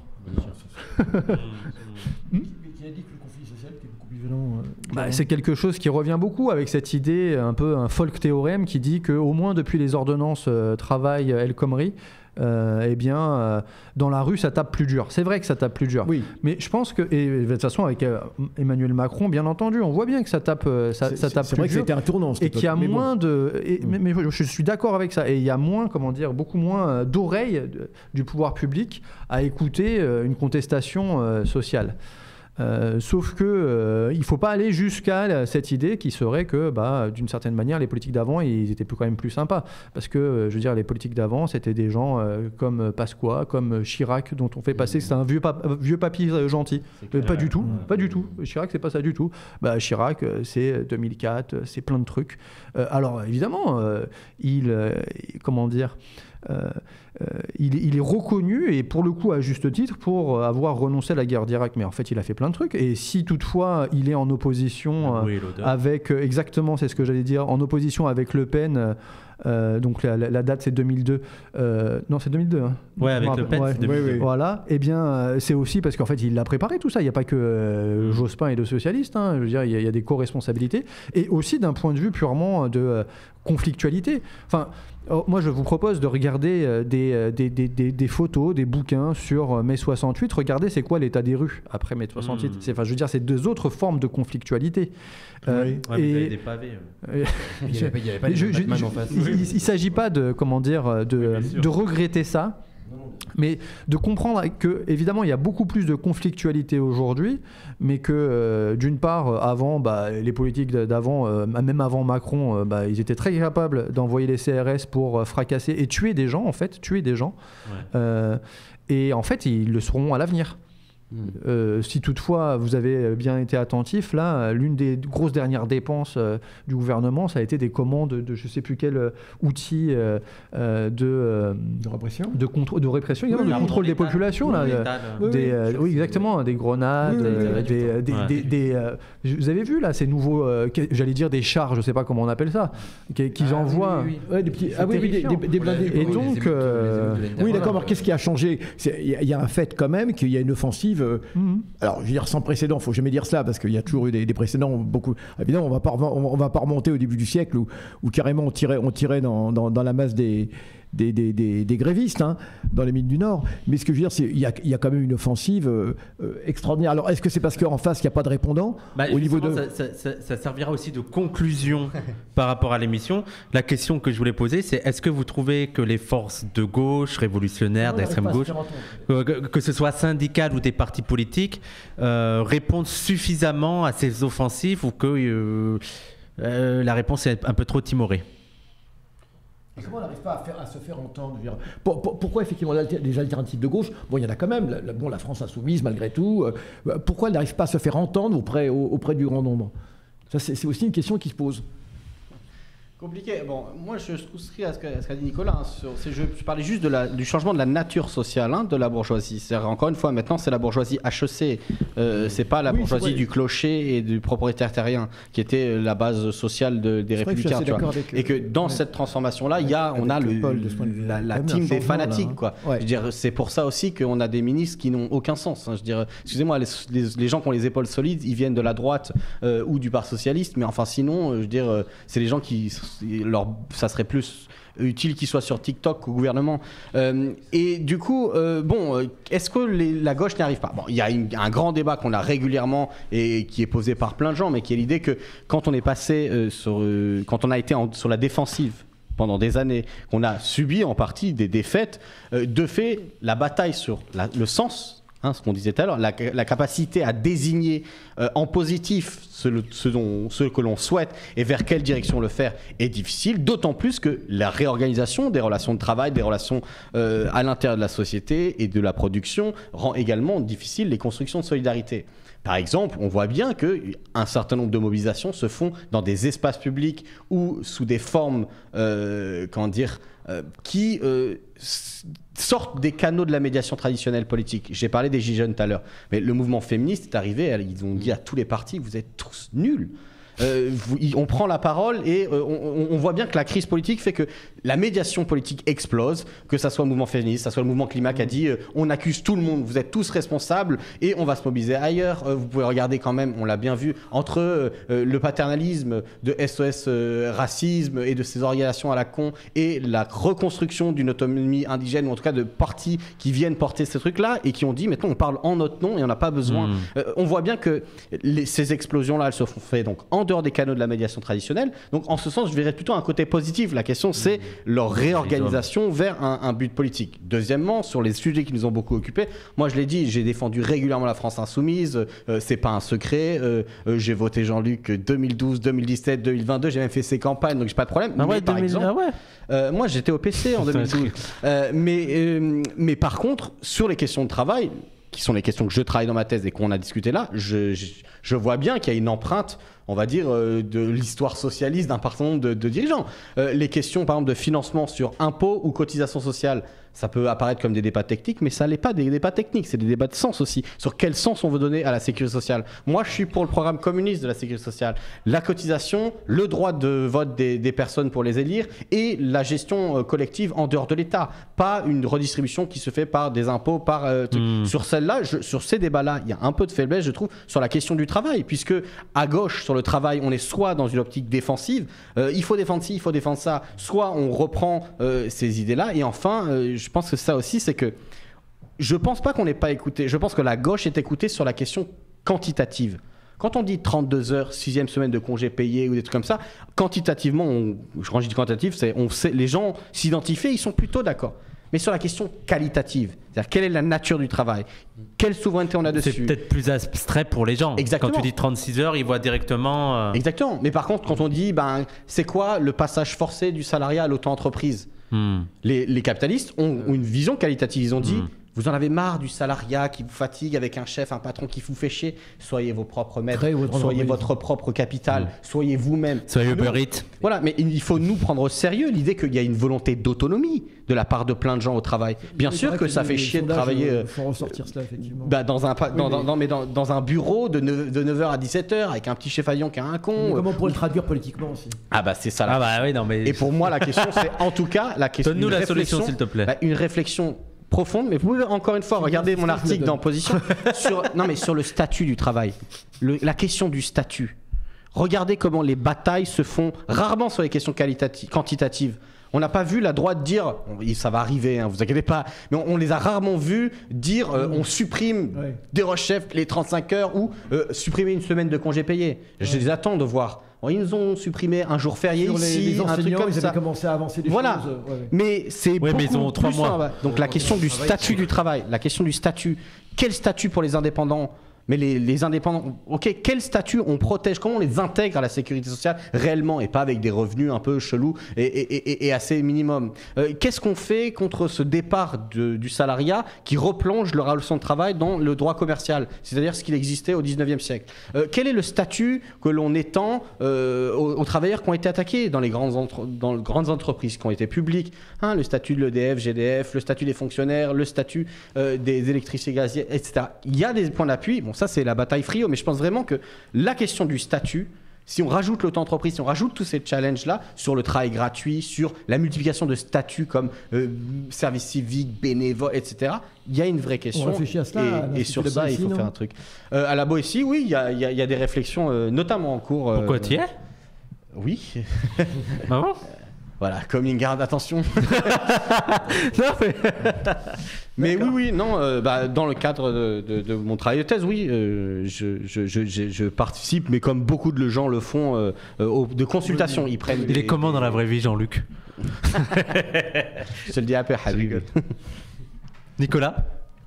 Je voudrais dire 2 choses à ce sujet, tout en sachant qu'évidemment, si je savais, on ne serait pas là. Hein, je l'ai déjà dit, je le répète. Oui, dire aussi avant tout que quand même, il y a plein de réflexions super cool sur le chat. Il y a du niveau. Mais on peut pas répondre à tout. Non, vraiment, franchement, là, j'avais envie, franchement, de répondre. Il y avait des machins. Ouais, franchement, il y avait des trucs. J'avais envie de répondre à chaque fois. C'est pour ça que j'ai la tête tout le temps un peu comme ça. Mais sur ce sujet-là, dire que, je voudrais dire 2 choses. On pourrait en dire 1000. Une chose un peu dure sur nos organisations existantes et une chose un peu plus positive. D'abord, une chose un peu dure, c'est qu'en fait, sur plein de sujets très concrets, évidemment, en face, ils sont très très forts. Et ça, il ne faut pas le sous-estimer. Enfin, je veux dire, en face, il y a une forme de monopolisation des moyens économiques, bien entendu, mais des moyens aussi de diffusion idéologique. Enfin, je veux dire, c'est incroyable. Je pense que même l'idéologie prend le pas sur les réalités. Oui, voilà. Et bien sûr. Et puis souvent, en fait, c'est pour ça que moi, j'arrive là avec mes petits papiers. Je dis le trou de la Sécu, on est sûr. Et en fait, les gens sont étonnés. Mais parce qu'en fait, c'est tellement le rouleau compresseur. Donc ça, c'est évident. Donc évidemment, ils sont très forts. Mais même quand ils sont très forts, il y a le rôle aussi des organisations traditionnelles qui questionnent. C'est-à-dire que des organisations considérées de gauche qui questionnent. Et je prends un gars tout simple, et tout simple sur une question très importante. On disait tout à l'heure, en fait, qu'est-ce qu'on veut? On veut réguler le capitalisme, le dépasser et faire autre chose. On ne le disait pas comme ça, mais c'est ce que ça voulait dire. L'exemple, c'est la Sécu. La Sécu sur le financement. On pourrait parler sur le volet production, mais sur le volet financement, il y a un truc très simple que tout le monde comprend très vite. C'est qu'en fait, la Sécu, c'est plus efficace que les complémentaires santé. Parce que les complémentaires santé, le chat le disait tout à l'heure, c'est en moyenne 20% de frais de gestion, la Sécu c'est 5. Donc, rien que d'un point de vue économique, on se dit, en fait, soi-disant, on est dirigé par des gens qui sont très intéressés par l'efficacité économique. Pourquoi les complémentaires, ça existe encore alors? Qu'est-ce que vous faites? Qu'est-ce que vous faites? Bon, on voit bien que c'est plus compliqué que ça, évidemment. Et bon, Et non seulement c'est plus cher, mais en plus c'est plus inégalitaire parce que tout le monde n'en a pas, il y a encore des millions de gens qui n'en ont pas, et puis on n'a pas tous forcément la même, donc ça couvre pas tout la même chose. Ça n'a pas de sens. Enfin, je veux dire, quel que soit le critère de valeur auquel on est attaché, sauf si on fait partie de ces gens qu'on peut considérer des rentiers de l'assurance maladie complémentaire. Et en fait, on se dirait, voilà un sujet de lutte ultra mobilisateur, parce que dans le quotidien des gens, la complémentaire santé, on comprend. Parce que là, je ne l'ai pas sur moi, je l'ai laissé là-bas, mais dans le portefeuille, on va à la pharmacie, on sort la carte vitale, on sort l'autre carte. On a oublié l'autre carte, oh, c'est chiant. Ouais. Parce qu'il faut faire les papiers, les trucs et machin. Il faut voir quelle est la complémentaire qu'on a. Est-ce que c'est la bonne, c'est pas la bonne? Est-ce qu'on est à jour, on n'est pas à jour? Quelles sont les garanties? Ça veut dire quoi quand on est garanti à 260% du tarif de la Sécu? Ça n'a pas de sens, 260%. Personne ne comprend rien. Hein, alors qu'en fait, on préfère facile. On dit, la Sécu rembourse tout. Ça coûterait moins cher. Et c'est pas moi qui le dis, c'est ça s'appelle le HCAM, Haute Autorité sur l'avenir, bien sûr, l'avenir de l'assurance maladie. Et le HCAM, qui est un truc comme le corps pour les retraites, c'est des gens très bien, etc., très sérieux. Ils ont fait des études avec, c'est les services statistiques du ministère, et ils ont dit, on économiserait 5,4 milliards d'euros par an. Hein, après on nous dit, oui, le trou de la Sécu, 5,4 milliards d'euros par an, c'est énorme. 50% de ce que demande le maire. Voilà, donc bon, mais pourquoi ça marche pas? Ça marche pas, pourquoi? Hein, alors sans compter évidemment, je veux dire, ça facilite la vie des gens bien entendu, et ça il faut jamais le sous-estimer, parce que l'un des grands problèmes et l'un des trucs qui est très invisibilisé quand on étudie le niveau de vie de la population, c'est quand on fait partie des populations les plus précaires. En fait, la précarité, ça coûte cher en temps. Parce qu'il faut faire les papiers. Et ça, c'est l'horreur. On parlait tout à l'heure des papiers. Moi, aujourd'hui, c'est férié. J'étais chez ma mère. Qu'est-ce qu'on a fait? On a fait des papiers sur du dématérialisé. En fait, elle, ça la rend folle, moi, pareil. Bon. Donc ça, plus de problème de ça. Et pourquoi on ne le fait pas? On ne le fait pas notamment parce que les principaux opposants, c'est pas seulement les complémentaires elles-mêmes, c'est-à-dire les gens qui vont perdre le marché, c'est-à-dire, je sais pas, AXA, Humanis, Richard Santé, tout ce que vous voulez. Eux, c'est normal qu'ils soient contre, évidemment, ils vont perdre le marché, ça va faire mal, c'est sûr. Mais qui est contre aussi? Ceux qui sont contre aussi, c'est certains des syndicats qui sont censés être un peu progressistes. Parce que, en fait, dans ces complémentaires santé, il y a des relations entre les syndicats et ces institutions, des relations qui peuvent être fortes en termes de financement ou en termes de permanents, etc., etc. Et donc c'est très dur, parce qu'en fait, c'est même des organisations de gauche, progressistes, centristes, vous appelez ça comme eux, qui sont en obstacle. Et donc là, ça veut dire quoi? Ça veut dire qu'il faut quand même faire aussi un travail dans nos organisations. Et celles qui existent, on va pas, de toute façon, on en a besoin. Mais voilà, pourquoi est-ce qu'on est contre ça alors que ça facilite la vie de tant de gens? Donc ça, c'est le premier aspect. Et deuxième aspect, je finis, je suis hyper long. Deuxième aspect, c'est quand même je pense qu'on a de quoi être positif sur la période actuelle. Alors bien sûr, il y a plein de raisons de déprimer, mais sur les formes de la mobilisation et sur les contenus de la mobilisation. Moi, j'ai commencé mes études il n'y a pas si longtemps que ça à la fac, donc au début des années 2000. Franchement, au début des années 2000, entendre des discours comme celui-ci, ça n'arrivait jamais. Oui, il y a un retour. Et moi, je sais pas ce que ça a été, mais des fois, j'en parle. Les gens qui, d'un point de vue intellectuel, ont fait... etc. à l'époque. Ouais, voilà. Non, mais être marxiste dans les années 90, ça devait être dur. Oui, voilà. C'est compliqué. Et donc là, en fait, il y a plein... Ça veut pas dire qu'il y a eu rien, mais ça veut dire que là, le sentiment que j'ai, c'est qu'en fait, il y a plein d'endroits où on peut avoir des discours qui sont beaucoup plus pluriels, critiques, radicaux. Ils sont diffusés, parce que ça, il ne faut pas le sous-estimer. Je veux dire, des endroits comme ici, c'est super précieux. Parce que sinon, c'est TF1. Je veux dire, moi, quand j'ai grandi, c'était TF1, au bout d'un moment, peut-être un peu de TNT, mais c'est ça, les canaux de...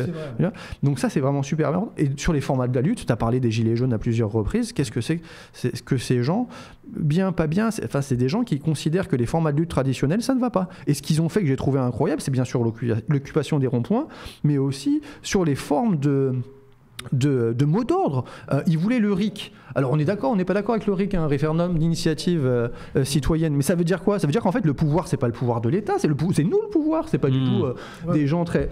Et donc ils remettaient en cause le lent mouvement de dédémocratisation qu'il y a eu. Et dans plein de mouvements, et pas seulement, les soulèvements de la terre, tu as parlé des mouvements féministes, il y a plein de mouvements qui, dans leur contenu, ils ont plus peur d'être radicaux, Et en plus, sur les formes de la mobilisation, enfin, je veux dire, il y a aussi, là aussi, des progrès qui me semblent très importants. Enfin, je pense que maintenant, tout le monde a compris, au moins depuis la réforme des retraites Borne l'année dernière, que le seul moment où ils ont un peu hésité à la faire, pas la faire, c'est quand les manifs, c'était plus des manifs où on était à 2 millions entre telle et telle rue, mais quand on était partout dans les rues et qu'on foutait le bordel. Certes, Nicolas, mais Glucksmann qui fait le double de Mélenchon dans les pronostics pour les européennes, j'en reviens pas quand même. Oui, mais justement, il faut jamais parler des pronostics. Les pronostics. C'est simple. Surtout, les élections, c'est pas l'alpha et l'oméga de la politique. Hein. Mais non, mais soyons positifs. Les seuls contextes dans lesquels un socialiste et un écologiste font plus de 10%, c'est quand 70% des gens des classes populaires ne votent pas. Ça veut dire quelque chose. On l'a déjà vu, la ritournelle. Europe Écologie Les Verts, je vous dis, le jour où j'ai compris que de toute façon, c'était pas un problème à gauche, c'est celui-là. Je regardais les résultats électoraux, et alors, vous regardez en 2009, européenne, c'était le moment où ils lancent le truc. Il y a Daniel Cohn-Bendit, ils font un score incroyable et tout. 2019, 10 ans après les Marc Schlima, tout le monde parle que de ça, ils gagnent 200 000 voix. Tocard, excusez-moi, mais tocard, enfin je veux dire, ils font peur à personne. Et il y a des gens qui là-dedans sont de gauche et qu'il faut tirer, c'est juste ça, il faut leur dire, les gars, bon maintenant l'écologie c'est sérieux ou voilà. Et tu disais, une dernière, et j'arrête vraiment, tu disais, est-ce qu'il y a des dépenses qu'on peut ne pas faire? Mais oui, il y en a. Le SNU, encore une fois, les jeunettes pétainistes pour 2 milliards d'euros par an, non merci. Les niches fiscales. 11 milliards sur les investissements en énergie fossile, c'est-à-dire énergie qui sont en train d'organiser notre mort collective. Ça en saute, il y a plein de trucs. Mais c'est vrai que c'est intéressant de dire, dans le débat, on peut aussi le prendre en disant non, arrêtez de nous empêcher sur les dépenses. Mais si vous voulez qu'on fasse des dépenses, on va tailler, il y a des gens qui vont perdre. Ça, c'est sûr. Si vous voulez une conclusion, suppose, je vais avoir un petit mot. Après, je te donnerai la parole. Un petit mot sur. Parce que on va peut-être m'insulter de gauchiste parce que je suis le plus jeune sur le plateau, donc faites des dons si au moins vous voulez m'insulter. Mais sinon, non, je vais dire un truc aussi qui, moi, un vrai motif d'espoir que j'ai pour le coup, c'est que moi, j'étais en terminale en 2016 quand on faisait des manifs contre la loi travail, et je me souviens que c'est là où j'ai jamais entendu autant de gens à l'époque se dire anticapitalistes. Les gens à partir de 2016-2018 anticapitalistes, antiracistes, antipatriarcales, c'est très bien, c'est une bonne chose. Mais il y a un truc aussi quand on apprend à militer, c'est qu'on dit qu'il faut pas militer contre, il faut militer pour. Parce que anti c'est très bien, mais anti t'es toujours dans le paradigme social qui existe déjà, dans le statu quo en fait. Et c'est très difficile de trouver la force imaginative pour trouver des nouvelles solutions politiques. Et donc anti c'est très bien, mais il y a un moment donné aussi où il faut être pour. Et moi ce que je constate, c'est qu'entre 2016, 2018, 2019, on était complètement éclatés, parce qu'on s'était fait éclater par Macron concrètement. En plus il y avait majorité à l'absolu à l'Assemblée nationale, donc il faisait vraiment ce qu'il voulait. Maintenant il y a quand même tout un tas de milieux, tu le disais, politiques qui sont montés à la fois en quantitatif et en qualitatif. Il y a plus de gens et les gens ont de plus en plus d'idées. Aussi, je dis pas qu'il n'y avait pas d'idées avant, bien sûr, mais ces idées étaient quand même beaucoup plus dans les marginalités. Aujourd'hui, elles apparaissent de plus en plus centrales et en plus, elles dialoguent entre elles. C'est-à-dire qu'avant, chacun était un petit peu dans son couloir et maintenant, on voit que le tissu social est de plus en plus dense et épais et que les réseaux, au-delà de la gauche organisationnelle, mais de la gauche plus d'esprit, on va dire, sont de plus en plus en réémergence, en train de revenir, et qu'il y a des nouvelles choses qui se passent, et que c'est à partir de là qu'on va pouvoir construire quelque chose, parce que si tout le monde est anti, on n'est jamais pour, et qu'il faut espérer être pour, voilà. Tu es d'accord? Ah oui, tu es anti. Alors moi je suis anti plein de trucs, bien sûr. Je suis anti plein de choses et par contre non, peut-être que ce que je voulais dire, je suis aussi pour plein de trucs bien entendu, mais l'un des trucs qu'il faut avoir en tête, et évidemment ceux qui aiment aller voter, et je dis pas que j'y vais pas, mais je dis pas que j'y vais, mais ce que je veux dire c'est que l'un des enjeux quand même qui est très important, même dans l'histoire politique en France, dans l'histoire des institutions, c'est aussi le fait d'être capable de s'auto-organiser et de définir un projet politique propre. Et justement propre, c'est-à-dire contre certaines formes d'institutions. Parce que en fait, il y a des institutions qui, telles qu'elles existent, elles ne sont pas réformables en fait. Je veux dire, je crois qu'il y avait un débat sur la police tout à l'heure, c'est ça? Ouais. Bon, je sais pas, vous voulez... Il n'y avait pas de débat, on était assez d'accord. Hein. Bon. Ah oui, pardon. Bon, non, mais tout ça pour dire que voilà, il y a des institutions, il ne faut pas avoir peur non seulement de s'auto-organiser et de considérer que certaines institutions, en fait, il faut complètement s'en débarrasser. Et donc, si on veut voter pour des élus, c'est très bien, mais ces élus, ils seront jamais aussi capables de faire ce qu'on aimerait qu'ils fassent que quand ils auront peur qu'il y ait trop de monde dans la rue. Et donc, pour qu'il y ait du monde dans la rue, il faut qu'ils soient organisés. Il y a Bakounine là en fait. Il n'y en a pas un sur 100 et pourtant non, mais j'entends, mais en vrai, voilà. Non mais Au moins, on est d'accord sur un Oui, truc. monsieur. Avec le chat. Et toi, tu as dit sécurité sociale intégrale, statut du salariat. Sur ça, on est d'accord. Sur les voies d'y parvenir, on verra. Mais oui. Non, mais Ok, Bégodeau, mais j'ai pas du tout dit. Alors non, mais si j'ai donné l'impression d'être en désaccord avec toi, c'est une erreur. Moi, donc rendez-vous pour les européennes. Merci. Oui, voilà, si ça vous fait plaisir, bien sûr. Non mais Non, mais enfin, en plus, c'est même pas ironique. Oui, non, mais c'est vrai. La politique, c'est pas que les élections, mais c'est difficile de gagner sans. Mais en plus, moi je voulais juste revenir sur le anti. Moi ce que je trouve intéressant, et notamment chez Frio, c'est qu'il va dans le truc du pour, il dit mais il y a déjà des trucs qui sont faits. Je veux dire, la sécurité sociale, intéressez-vous à ça, parce que c'est déjà énorme ce qui a été fait, ce qui est fait et ce qui peut se faire. Et Un acheter dernier le mot bouquin de Nicolas. Pour le coup, non, mais il est vraiment bien pour comprendre cette historique de la Sécu. Et ce qu'on disait. Oui, c'est vrai qu'il fait la préface. Et il met bien en avant que c'était pas que des communistes, mais qu'il y avait des gens auto-organisés. Ouais. Mais surtout, je pense que. Non, mais l'une des originalités, c'est insister sur le conflit. Enfin, je crois qu'on a parlé de ça et en fait on ne l'a pas dit tout à l'heure on en a parlé avant de commencer et ce qu'on avait dit c'était autour des enjeux de c'est pas des acquis, c'est des conquis. Évidemment qu'en fait toutes ces choses auxquelles on est tant attaché, elles sont pas tombées du ciel. Ça nous est dû. Et c'est parce que les générations qui nous précèdent, elles se sont battues. Et elles se sont battues contre des gens qui avaient aucune envie de mettre en place ce qu'elles ont mis en place. Et donc, l'enjeu, c'est de se battre. C'est du salaire. C'est du salaire. Et le salaire à vie, c'est pas le revenu universel des gens. D'ailleurs, on va bientôt le voir, Frio, les gens. On va bientôt le voir. C'est quoi déjà la date ? Le 4 mai. Le 4 mai, on sera au Havre, les gens, pour. Mais c'est dans pas longtemps d'ailleurs. C'est dans un mois. Dans un mois. C'est pas longtemps, excuse-moi. Je suis pressé. Donc on va voir Bernard Friot. On vous tiendra au courant pour discuter. Revoir. On l'a déjà invité. Bon, on l'avait invité pour discuter de religion. Je pense que on est les seuls à inviter Friot pour discuter de religion. Parce et là, on parlera. Lui, c'est un blanc, mais il est pas déspiritualisé. Non, lui, il est catho. C'est super intéressant d'ailleurs ces réflexions sur la religion. Ouais. Allez voir la discussion qu'on avait fait avec Frio sur la religion.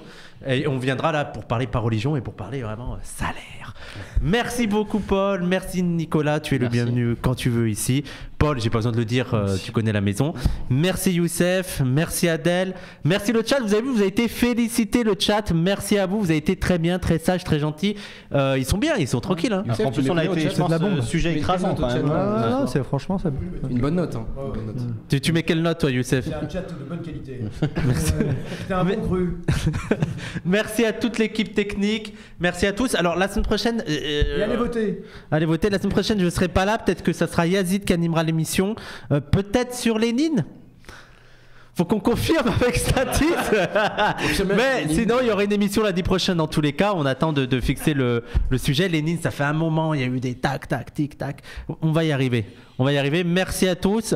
Et on se retrouve dans le pire des cas la semaine prochaine. Et il y aura les replays sur YouTube cette semaine. Salut, salut.